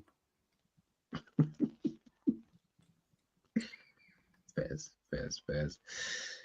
If Nunes scored 5 goals in a row, certain mans wouldn't shut up about it. Agendas and favoritism is ruining LFC fan channels. Who's certain, man? Everyone wants a certain man. I never says no names. Who's that? You'd have to ask Woodley. I didn't post the question. I think he's asking Woodley, though. He's asking. Yeah. I'm not even trolling as well. Just like, sometimes, I'm like, when man says certain man, I want to know who they're talking about. But no, I agree with that. I do think we said it already at the beginning of the stream. Point scoring this season. I think we're doing a lot of point scoring with certain players and stuff like that. Because we already have like our favorites and thing, and I guess you want your opinion to always be right, whatever that opinion is, regardless. So as much as we can all sit here and say, oh yeah, but we want the team to win. Yeah, you want the team to win, but as long as whatever you said is correct and the team wins, it's a win-win for you, regardless. It's human nature to always want to be right. Like no human wants to be wrong. That don't make no sense. Why would you want to be wrong? Do you get what I'm trying to say? Like you want to be right in things, whatever the context is. Do you get what I'm saying? Whether it's a good thing or a bad thing, you know, for the overall kind of aspects behind it. So I think it's just one of those things when it comes to the football channels and stuff like that. But guys, you see already, whether you want to choose to believe it, it's up to you. Like as En said, like it's just opinions. No one here is really giving out factual information, so to speak. Like it's just more about my opinion on a certain player or an ex-player, and you know, etc., etc. But it is what it is, man. Jerry, this is for you actually. When is the Jerry James show back? He misses that show. Keep telling me. We'll see, man. Before you answer the question. We'll see, man. We'll see. So much, bro. Well, we get it every stream. I keep telling you. We'll see, man. We'll see. We'll see, man. Jerry said he's just enjoying Liverpool right now. Let him enjoy Liverpool in peace, bro. Anyways, I'm enjoying football. It's not even Liverpool, bro. Like I couldn't care. If I'm being honest, I couldn't care less anymore, bro. Liverpool lose there. It is what it is, bro. I've got real football to deal with. Do you know what I mean? On a daily basis. Ends no. Love it, bro. I said, bro. No, honestly, bro. I've got two cup competitions and this and FA Cup this and bro, I ain't got time to worry about. Yeah, we got to buy into the next round or not. We got to buy into our first round because we didn't have to play the other team in it, so we're in the second round of our cup. Do you know what's crazy? Last week, yeah, we were supposed to get a buy-in. Yeah, the FA came back to us and said, because the other team didn't turn up, so they didn't turn up to the game. So we're like, cool. Like we contacted them. They were like, miscommunication. All right, cool. We're gonna give you the points. We'll forfeit the game. I was like, cool. We should get a buy-in then. Why is the FA messaging me on Monday? Yeah, sending me an email telling us, yeah, well, we're gonna replay. We're gonna actually replay the game. No. We're gonna replay the game because obviously the kids didn't play football and football's important, and try to be like, we need like, do you know what I mean? Fair game and fair play this. I was like, what the hell are you guys talking about? Now I have to face this team again on the Saturday. So my game, my scheduled game against Dartford had to be moved. Is moved to like another day, like in 2 weeks' time. And I've got to play 2 back-to-back games. One of them's in Putney, which is ages away from me, yeah. And the other one's local. This is a joke. It's a joke. FA, screw you, man. Honestly, screw the FA, bro. Find me, bro. They have to play, bro. Hey, listen, you should have just sent them an email and tagged the message that you got from the. We did, and they didn't want to. Even the other team didn't want to do it, but the other team got to travel from St Albans, you know, to South London. Yeah, that's far. St Albans to South London. 10 a.m. kickoff, but they're leaving the yard at 7:30. That's long. That's long. The only way, though, I guess I'm assuming the only way that you will then be able to potentially get this by, like, obviously into the next round is if they don't turn up again this time. I'm assuming. I don't know.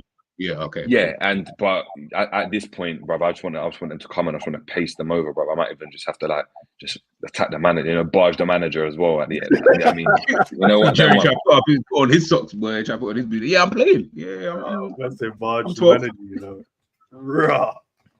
I'm 12. By the way, ENDZ was talking about the technique, but ENDZ explained. No, what was he? Go back, bro. You know what I mean? I'll answer. I don't hide from any question. Yeah, make it full screen because we had a show about this, about, you know, technique and this. And that. I wanted to answer. Hey, but listen, it wasn't in the context of this though, so you could say what you want to say. I know what you're gonna. Talking about ENDZ's FIFA card, but this shouldn't even be a question. Jesus. But yeah, we're talking about technique. As I said, man, people don't realize it's not easy to become a pro, bro. If it was easy, everyone would. No. Becoming a pro, no. But let's say you had like just, bruv, like man just said, all right, you do kick ups, he does kick ups, and then one of you just play a long pass, and he plays a long pass. Like just a skills game, you know that, you know, like Harry Potter and them man do the skills game. Who will do better than that? No fitness involved, no pressure playing under the lights. On a real. Obviously, we've seen he might not display this on the pitch in terms of the finishing, but on a real, his finishing is better. He would bury more goals in terms of the types of finishes I've seen him do in training. If we're just a one-off, but if you're talking about kick-outs, pinging the ball, yeah, I'm better than that. But in finishing, bro. That's his job, innit? To score goals, bro. He's obviously way better than me, bro. I just hope you guys know that you're just listening to what I'm just saying. Listen, I just hope man. everyone's listening. Man, them just need to create more. The man just said it. I didn't, bro. So Man, they any- need to look for it more, man. So if you had like a little cone drill that you had to do, yeah, just in and out of the cones. Yeah, I mean, step. Pause on the one foot. This is where get the across. agenda start from. You see what he's doing here? This is where it starts from. Because man, they were like, "Oh my days, he can't even dribble full cones." You're like, what? Nah, bro. Don't start these agendas, bro. Do you guys think the Palace game will be? By finishing his better. Yeah, fair. I'm not going to agree or disagree. Listen, your FIFA card was like 99. I don't know. Quick one. Are you better than Nunes? Am I? Are you better than Nunes? Bro, G can only use his left foot, bro. What kind of question is that? Oh, because Nunes can only Nunes use anything. What we doing, bro? Yo, what we doing? Because man can only use his You what I'm saying about you, man. You can't just take a joke. Why you have to throw Nunes under the bus, bro? Just let the joke land, bro.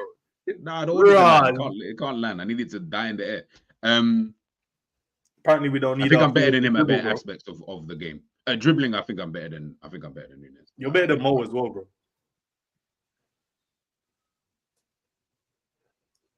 At dribbling, yeah, probably, maybe, but yeah, just dribbling. But in terms of in terms of Nunes, I definitely would say that. He's got bare disguising on his dribbling, bro. Man, ain't getting close to him. But when it comes to finishing, as you said, he would bury man. I would kill you, bro. Finish it. Yeah. He would. Okay, all right. Let's just you know what I mean. But yeah, he'd definitely be better in that aspect. Passing. I've never seen Nunes do a long pass. You know, that's actually. What? Maybe I have. Half volley in that. You know, see that half volley one where he did. Was it this season or last season? Even there was a one he did yesterday, bro. He just flicked it around the corner, little half volley thing. It didn't go top, That's probably why I didn't really take any notice of it, Savage. To be fair. Oh, the one when Salah got out muscled for it. Nah, I hear it still. It's funny how we're talking about Nunes. Somehow Salah is getting in trouble because Nunes couldn't play the pass. Brother, what are we doing? Because that's the pass he tried to make. That's all it was. Okay. I think passing, I'd probably maybe acing on that. Yeah, but he's, as En said, he's professional, so his fitness is way better than mine. Finishing would be way better than mine. Strength, I think. Probably. Can I ask you a question, Jay? Obviously, you played at mad level as well. Yeah. Do you think you could defend Nunes? What now? No, not now, but in like when man was the fitness levels are mad high as well. Just remember, he's mad fast. No, but Jay, I'm sure Jay was quick as well. I'm just adding context so that he. That's fine. Like I've said, I think I said it in the channel. I always struggled. Well, I've struggled more to play against players that didn't mind just getting it to feet and setting it or spinning it. So you see what Nunes done for the goal. I don't like that because I can't control that. Because if I try and jump in front of him, he will spin me. If I let him play, then I'm allowing him to do what he wants to do. So for me, that's difficult.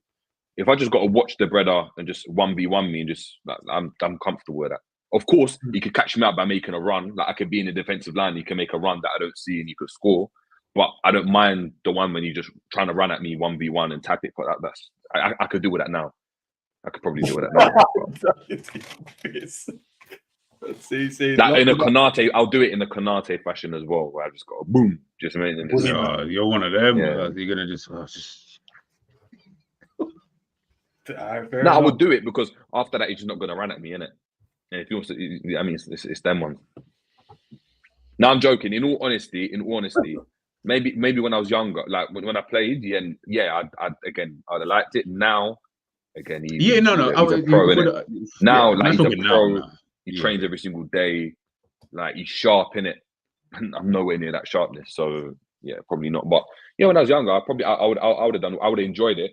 100%. I'd have enjoyed it. Yes. You don't need to be able to kick a ball to accurately analyze the game. No, you're right. You don't. You actually don't. Excuse me. You do. No, you don't. As we've seen, you don't need to be able to play football or have played football. Right. As we've seen, I'm just telling you from what we have seen with the reactions. There's some stuff you're going to analyze and tell me that was easy for man to do it, and if you ain't done it yourself, you don't know. Savage, and what are people doing right now? They are analyzing the game the same way that we're analyzing the game without playing football. In Savage, fact, they're he's not right. even doing school. Like, I would even say some people weren't even making their school football team, let alone playing anywhere else. So if they can do that, then I can only answer it in the truthful way, which is. Usually, man, who say that can't play football. By the way, guys, if you didn't make your school football team, then I don't even know. But do you know what it is? But do you know what it is though? But do you know what it is? It's just one of the ones that these some people just analyze a game, armchair, gaffer, shout out to them, man, innit? I mean, make all their decisions and that, and then they get invited to come on Soccer AM and they look woeful, bro. Like, and that's what it is. Yeah, I mean, and it's like I hear what Lord Rodney Trott's trying to say. You don't have to obviously, to be able to do kick ups. No, but when you're saying, "Oh, that was a poor pass from Trent," based off what? Like, what are you basing it on? Are you basing it on it was an easy pass to make? If you think it's an easy pass to make, is it because you see a lot of elite players do it, and based on the elite players, it should be an easy pass? Or are you basing it on yourself? Because when I say, for example, that's an easy pass, or I should have just cleared the ball, I'm speaking just from experience. That's why when we were talking about the Trent, we were talking about the Trent pass, and I was like, bruv, it's a bit difficult, like, because he's trying to judge because when I play passes, you got to think about that stuff, and it's obviously a split second. If it's like, do you know what I mean, man's catching a ball on the volley or he's making this drop, I can't be telling a man, do you know what I mean, that yeah, that's poor, you need to do this if I haven't done it myself. It's difficult. I don't know. By the way, Samuel, I don't think anyone is saying that we are better than a professional football player who plays Premier League. You know, Samuel, blame Hussam because he thinks that. Because he asked if I was, and I said that's not true. That's not a true statement, though. Or blame Hussam. He's the one who started this, bro. Yeah, it's actually not because of course it sounds crazy because someone's at a top level, but there's many reasons why people make it to the top level, bro.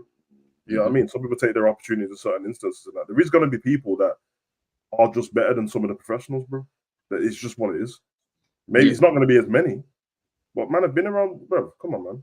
You know about that. How many men do you know that you know that it wasn't to do with the fact that they weren't good at football that they didn't make it? It was just they just 10 I decided, bro. They just didn't want to play. I'm like, bro. Yeah, so many different reasons, but it is what it is, man.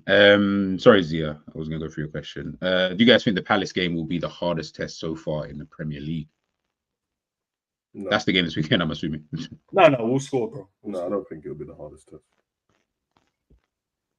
We'll score. We'll get a goal and an assist. And it's a test, of course, because they have people around on the pitch that can hurt you in different instances. But it'd probably be easy to say that in hindsight because of the games we've won so far.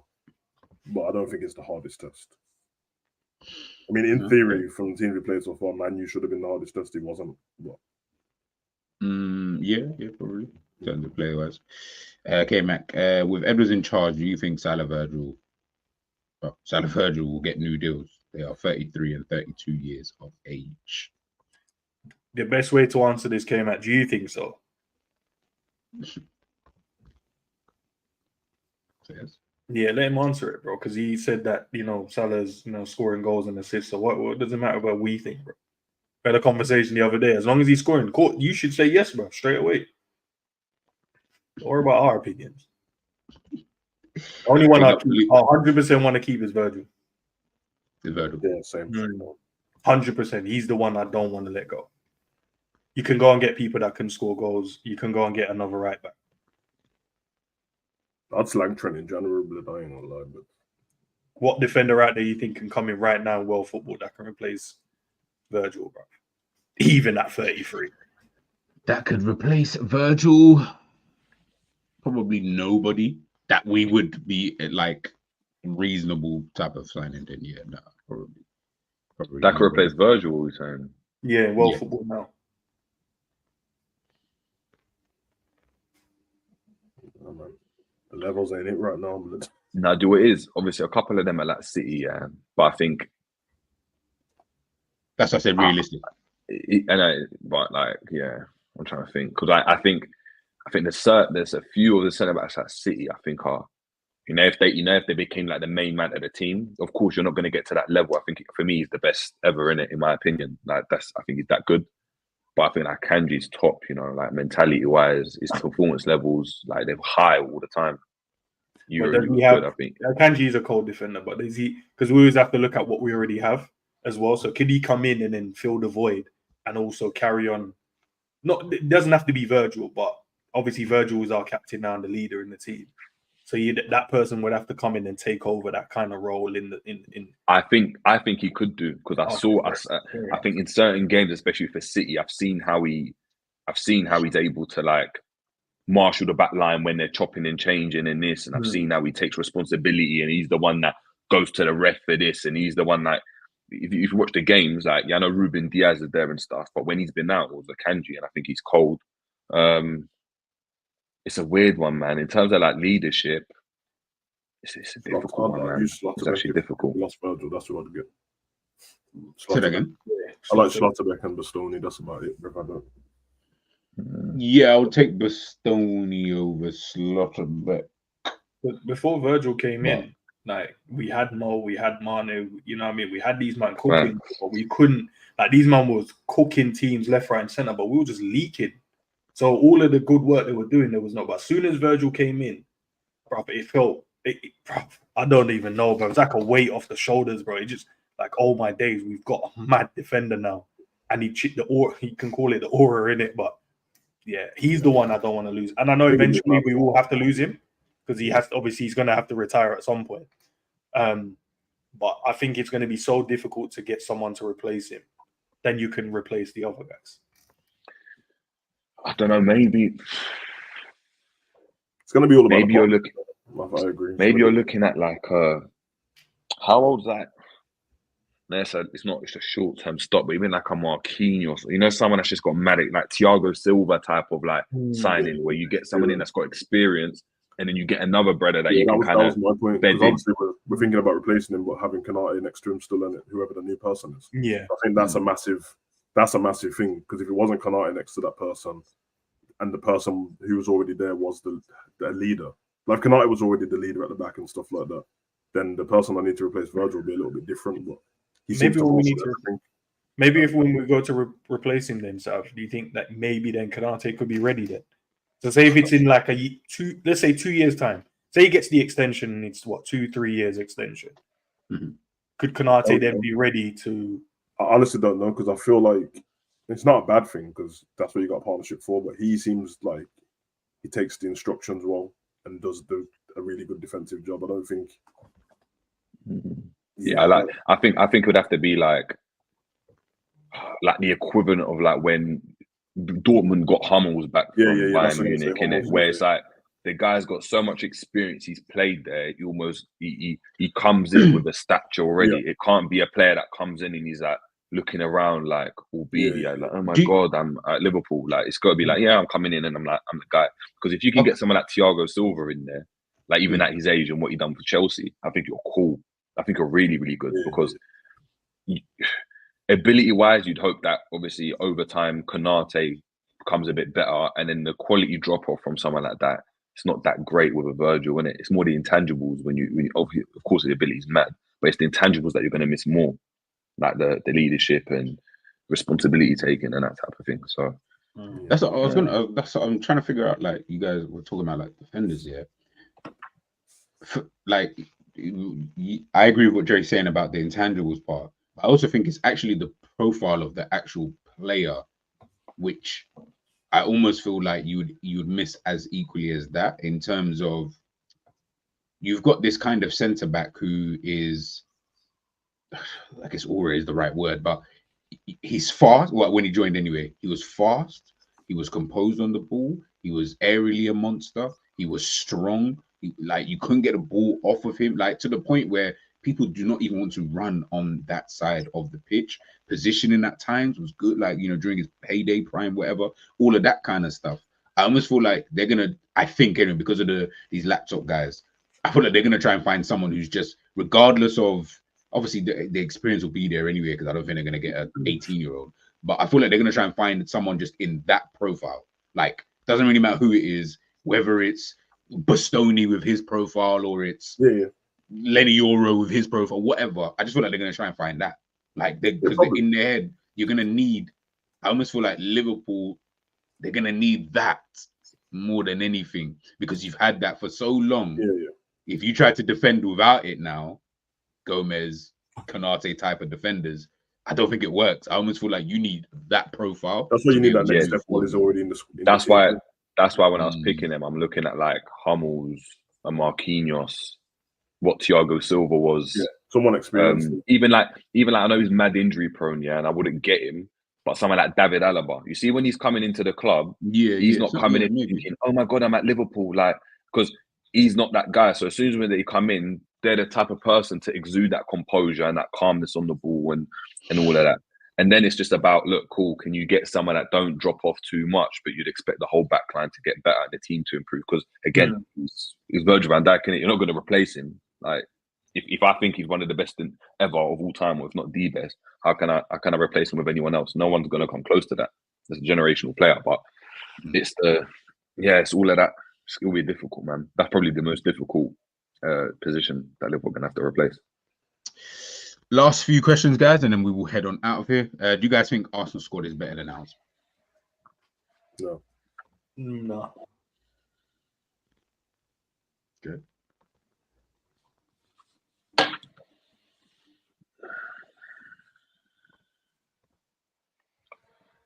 I think they're very similar, like overall. Because at their midfield is that based on the performance, on how they play, or like if you looked at the players one at a time compared? I think when I look like even like one at a time, like I know there's a few, like for example, I think I know people like Ben White. I don't really like him as a right back. Like Danny's solid for them, but I think he's good, but I think he's a bit overrated for me. I think Saliba, obviously, Gabriel, good, but then you've got Virgil van Dijk and Konate, and we know the stats on that. So, I mean, is that not too different? Their left back, Robbo at his best, Timber, Calafiori at their best, who's better. Now, I'm not talking about like how they in the future, like their worth or what you want in a squad, but I'd still take out like Robertson over Timber. I don't look at Timber like, right, is this like amazing left back? And then in midfield, of course, I like Arsenal's midfield a lot. Out wide, they've got strong players. And then you've got like Salah versus Saka, Havertz versus Jota, Trossard or Sterling or whoever versus Diaz or Gakpo. Like the levels aren't too dissimilar. Yeah, I don't think it's far apart. I think ours is better, but I don't think it's far apart. I think when he gets to all the players you just named, and then once he gets to the bench, I think we're better than that team. But then you say that they've got like Mikel Merino and all of that on the bench. Do you know what I mean? As a midfielder, he's medium, man. I think he's good, man. I think he's good, man. I think he's proper good. But I don't know. Either way, I think it's close, isn't it? Yeah, I agree with that. I think it's good. I think it's just you can pick either one, and I don't think you'd be wrong to say so. Question: do you guys think fans nowadays are either agenda driving or they want to have shock value with their? That's K-Man. No, because now I'm seeing him bigging up Havertz all of a sudden, bro. I like Havertz as well, but now you're bigging him up, bro. I know that wasn't on your agenda before, but man said Havertz, Odegaard, and Gabriel, Timber. Yes, please, big man. You sound horny for these, man. Relax, man. Man said yes. Same as G, man. G got man depressed in that, bro, by his take for his love for Man City. You guys need to stop it, man. Just, you know what I mean? Love Liverpool, man. Forget the other teams. Why can't the other forwards do what Salah does? Doesn't matter if they play good, average, or shit. They can't score or assist. Thank you, Woodley, for this question. I'm back in 2 seconds. Because Salah's one of the best players of his generation, isn't it? One of Liverpool's best ever players. That's why Salah's Salah. It's the fact that he can play poorly and still win you a game. Like that's the difference, isn't it? The forwards can score and assist. They just can't do it the same as him, but they can score and assist. Yeah, of course. That consistency is mad. That's why when you look at the stats, he's up there with the best, in it. Henry, this person, that person. Do you know what I mean? It's actually more of the fact that the rest of our forwards do their job. Salah does his job above and beyond. That's the difference. It's not that they're doing it poor. It's that he's doing it better because their numbers match up with anyone else's numbers. Yeah. From all the teams, from Man City, from Arsenal, it matches up with theirs. So, I don't know, man. Where's G disappeared to, bro? I think that do you know what's mad as well with the whole thing, yeah, is that people think like, Mane, Salah, Firmino at their pomp, like that's just easy to just go and get again. I don't think people deep, like you're never gonna get that again. Yeah, it wasn't normal, bro.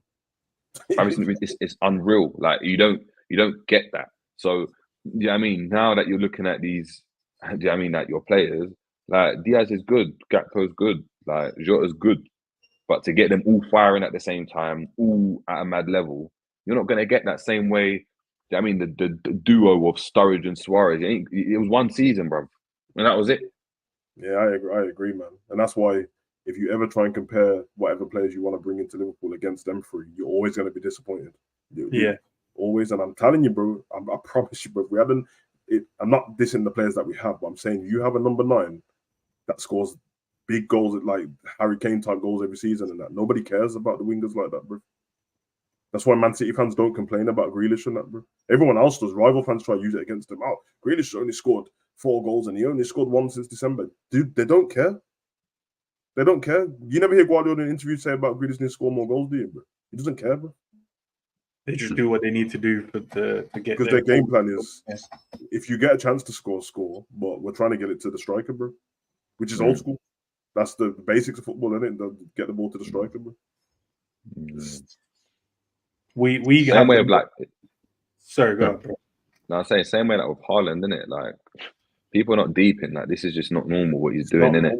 So to expect players to do what he's doing, like so if Haaland leaves tomorrow, like Pep's not sitting there thinking, what are we gonna do? Like I need to get another striker to get 60 goals, bro, in a season, like bro. Like you might go and get an Alvarez, in it, that gives you 15, bro. Yeah, but everyone else, you're gonna have to just change the system, and that's what a coach has got to do, in it. Bring out the best in their players.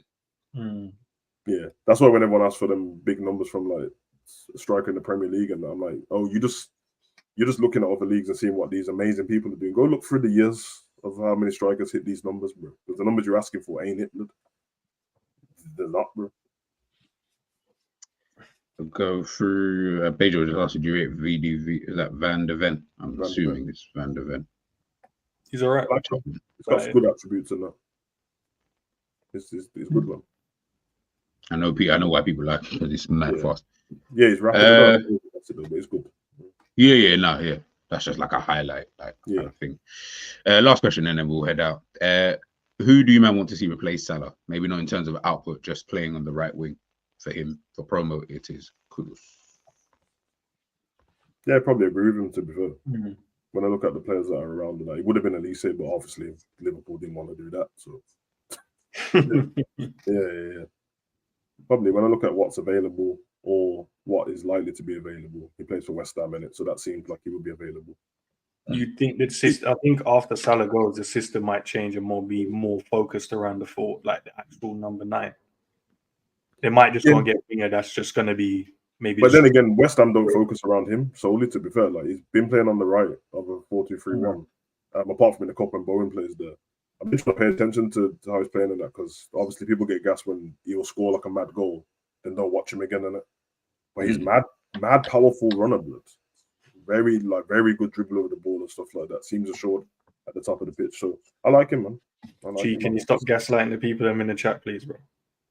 Bro, he said, "Gee, why?" I said that was Jerry. I didn't ask the question. I didn't mention a Kanji. Well, you're gaslighting him to say like Jerry. That was a ridiculous take, bro. Yeah, bro, you asked Jerry the question. He didn't say he's better. Remy, bro. If you have anything to say, you ask the person who asked the question, bro. This is what I'm saying, It's like it's what Savage said about the key stage 3 thing. Like comprehension, bro. When you read or listen to something, you've got to kind of relay what someone said. Never did I say that he's on the level of VVD. We said VVD's gone, bro. Who do you replace him with?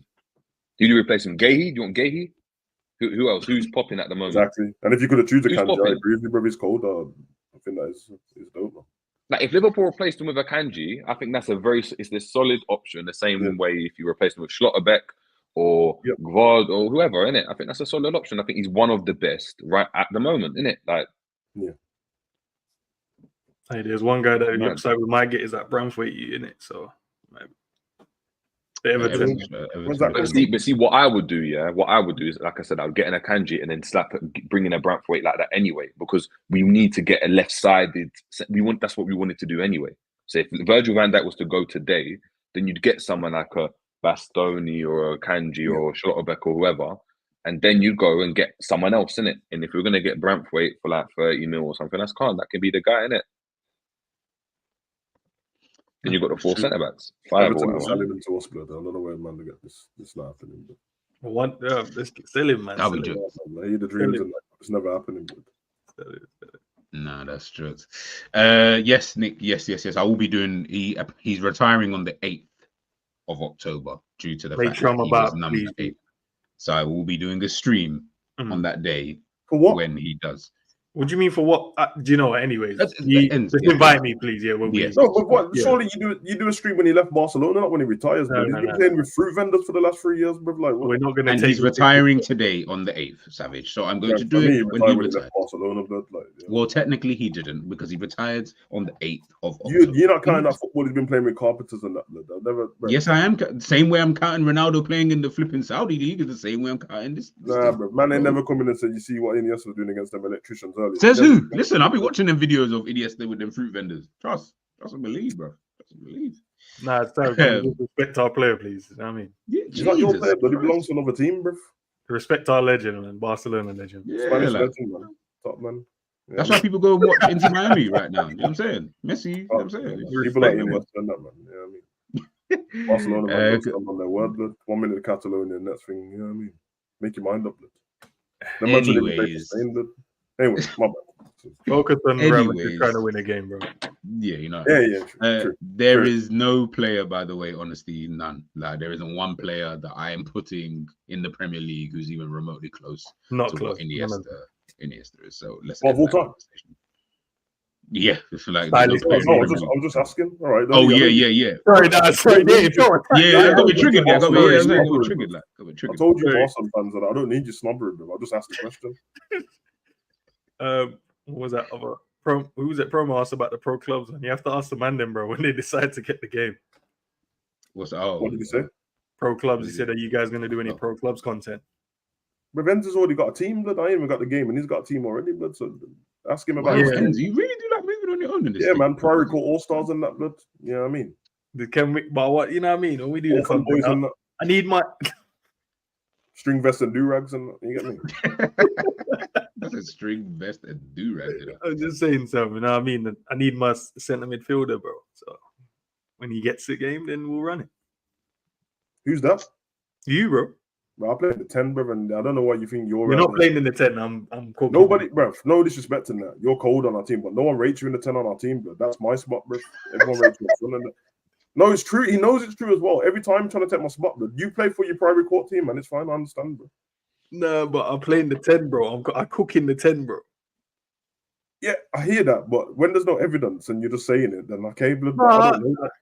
Because I don't, you man are treating me like Nunes. Give me in the low minutes in that position and they expect me to do wonders, bro. Like, just give me the Man, I minutes. swear to Now. you, it's not that. It's the fact that every time we jump online, Enzo will just be like, "Yeah, I'm playing here today," and I'm like, "Okay, so the positions don't matter." Then that's what happens. This man's mad indecisive in that, or he's like, "I need to change my boots because the player's not running fast enough." I'm like, "Bro, it's not the boots." I need to change my boots, you know. Nah, I don't like how you added it like that because it seems crazy in it hearing it. Bro, you forgetting you stream games last season. Everyone knows. They're all watching, bro. You change your boots in a computer game because See, this is what happens with players not running fast Enzo enough. have a striker here. He's built the striker perfect. His striker scored 10 goals in 2 games or something, bro. This is what Enzo do. Oh, yeah, I've changed him. I've changed his height, I've changed his weight and all that. He'll bring the new one on. The new one's not cooking. Oh, I forgot the stats of the other one. Why did you change him? He was cooking already. I told you, man. Do you know what it is? It's bad, yeah. That's my fault because it'll be a small detail. It's like, bro, I didn't like the way you cut in. It's like, no, but the other 10 times you cut in was, I didn't like that one, just in case we need it in the higher divisions. That's how I am, bro. I can't help it. And you're not helping your case in I'm this not. FIFA thing. I'm just saying, don't give me low minutes in the 10 and expect wonders, bro. Give me the 10, and I'll show up, bro. Demo, yes, yeah. The answer to that question, yes. That is the genuine answer. But guys, let's end it here. Big up everybody who's watched on both channels, both Ends and myself. Big up to Savage, big up to Jerry, big up to Ends. Love for the mandem for tuning in. Ends, I don't know. Have you got anything popping for today? One sec, there's a noise. 1 second, I'll. It's gone now. Yeah. Nah, man. Members video tonight, bro. We'll be looking at. We'll be going across YouTube. Picking out videos. I know who Sam's on there. I'm gonna definitely see what he said yesterday about Nunes. I'll see what Copy said about the game. I'll go and check what the wider the range was saying, and we can discuss it, man. So yeah, if you're not a member, become one, and we'll chop it up 10 o'clock. As he said, if you're not a member, become one. We'll chop it up 10 o'clock. Savage. Got anything for the people? Guys, you know where to find them. Savage Talks. Yo, what Good day is to it? Thursday. Yeah, I got wrestling preview later for the weekend and that. That's Okay. like 6 p.m. So obviously a wrestling fan. If you're not, then stay away, blood. No, I can't stand man coming into the chat asking me about Liverpool, blood. He says Savage Talks wrestling. In it. Man sees you talking about Vince McMahon in some of my messages. What do you think of Nunes? Do you think he's going to start next week? I don't give a fuck about what the football right now. I'm trying to talk to you, man, about. But yeah, guys, come on, man. Savage Talks football, Savage Talks wrestling. It's all there. You go online. Did you watch it the other day? You didn't know it. So. No, I didn't watch it. But I was going to watch it. You told me you were going to watch it. Look, I feel like you're getting very angry. No, because you lied, blood. Okay, I was going to watch it. What so happened? My son wanted to watch. He wanted to watch. That's what G does. He gaslights. He's a lie, misogynistic. Women stay away, bro. He's a gaslighter, bro. I saw it yesterday, first hand, bro. But it was in the thread, Jay. In the thread. Oh, yeah, man said I like that ends guy, but did he sell a take? And then G was like, yeah, do you know what? Yeah, I hear it, man. It's gaslighting the youths, bro. And then you're asking him, G, like, why are you talking about my name? He's like, nah, brother, like, I was actually supporting you, bro. The things I'm saying is just critique, bro. You're only a dickhead, but it's because it's your fault, bro. I'm trying to help you. Like, cool. Yo, anyways. So what did you? You're gonna blame it on your son then? So what happened? But he wants to watch something else. What did you want to watch? Force him to watch it. You can't force him to watch it. You're the adult, bro. I can't force him to sit there and watch it though, can I? He'll get up and go do what he wants to do. So he chose what he went. Bro, he ended up watching not even Lion King 2. It's Lion King 1.5 with Timon and Pumbaa. He ended up watching that. Yeah, he ended up watching that. That's bad. He likes Timon and Pumbaa. See what G's son's like. G's son's got the walk of the yard, man. He just like, Dad's watching something. He's like, I'm going to make eggs, bro. Man, just hops out and starts making food. Like that. That's he's going to get up and do what he wants to do. Man. No, but what we like to do in our house is obviously give them a choice. It's a TV. It's a movie. But if we want to watch this movie, we can watch this movie. But this time he wanted to watch this. So when why that's the case. You're gonna watch when he was younger, the mum was. No. This weekend when I'm moving this weekend.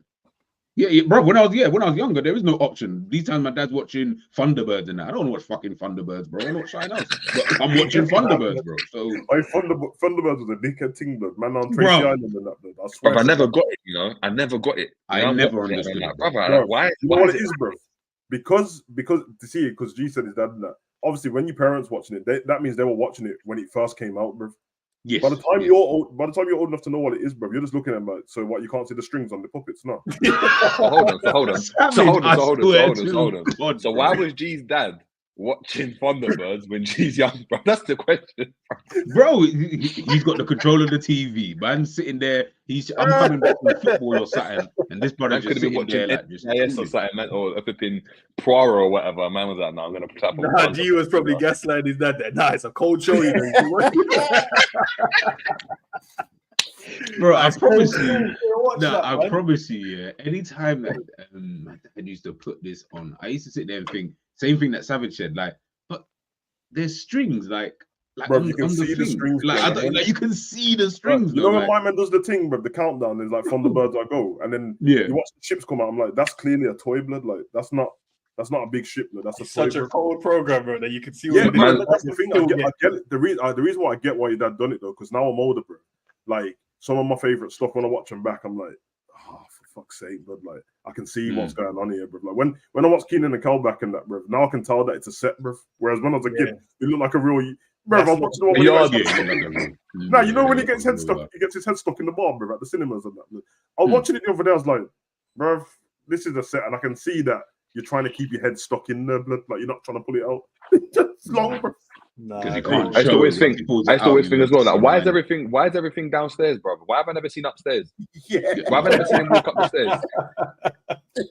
Man never get to see the upstairs. They go like they're going upstairs and then flick to a different screen, and you're like, nah, bro. Where's the stairs, man? Let me see man walk up the stairs. Oh yeah, I swear, man. Working on some like sets with camera work and that, bro.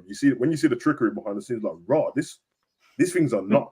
You know when he's standards here. These are crazy. I know it's random factor. You know the laundrette, look. See the washing machines and that. Yeah.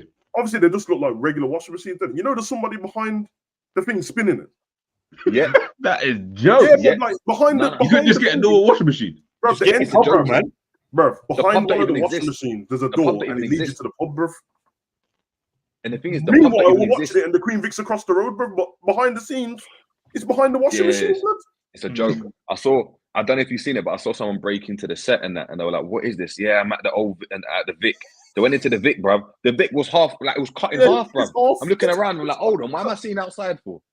I swear that's where I'm like, bro, you know what, this is mad. I can't stand it, bro. TV trickery, bro. When you start finding out shit, bro, like, oh yeah, you know, obviously when people go to New York, they start going to all the sceneries. Like, let's go to the Friends yard and that. Then you get there, you're like, bro, hold on, Friends wasn't filmed here. Like, no, just the exterior, bro. The interior's in LA. Well, that's disappointing. Yeah, no, you're right. Well, that's a bit disappointing. I was actually talking about that with my girl, innit, because we were rewatching Harry Potter and that, and we were like, right, you know what? This is actually a solid like set of movies, innit? Like in terms of like replicating what the book kind of. And then you deep it, I'm like, you know what? Yeah, I feel sorry for Daniel Radcliffe and that, because at the time when it's popping at their age, they will know all the trickery in that. They're never gonna be able to watch and experience what I experienced.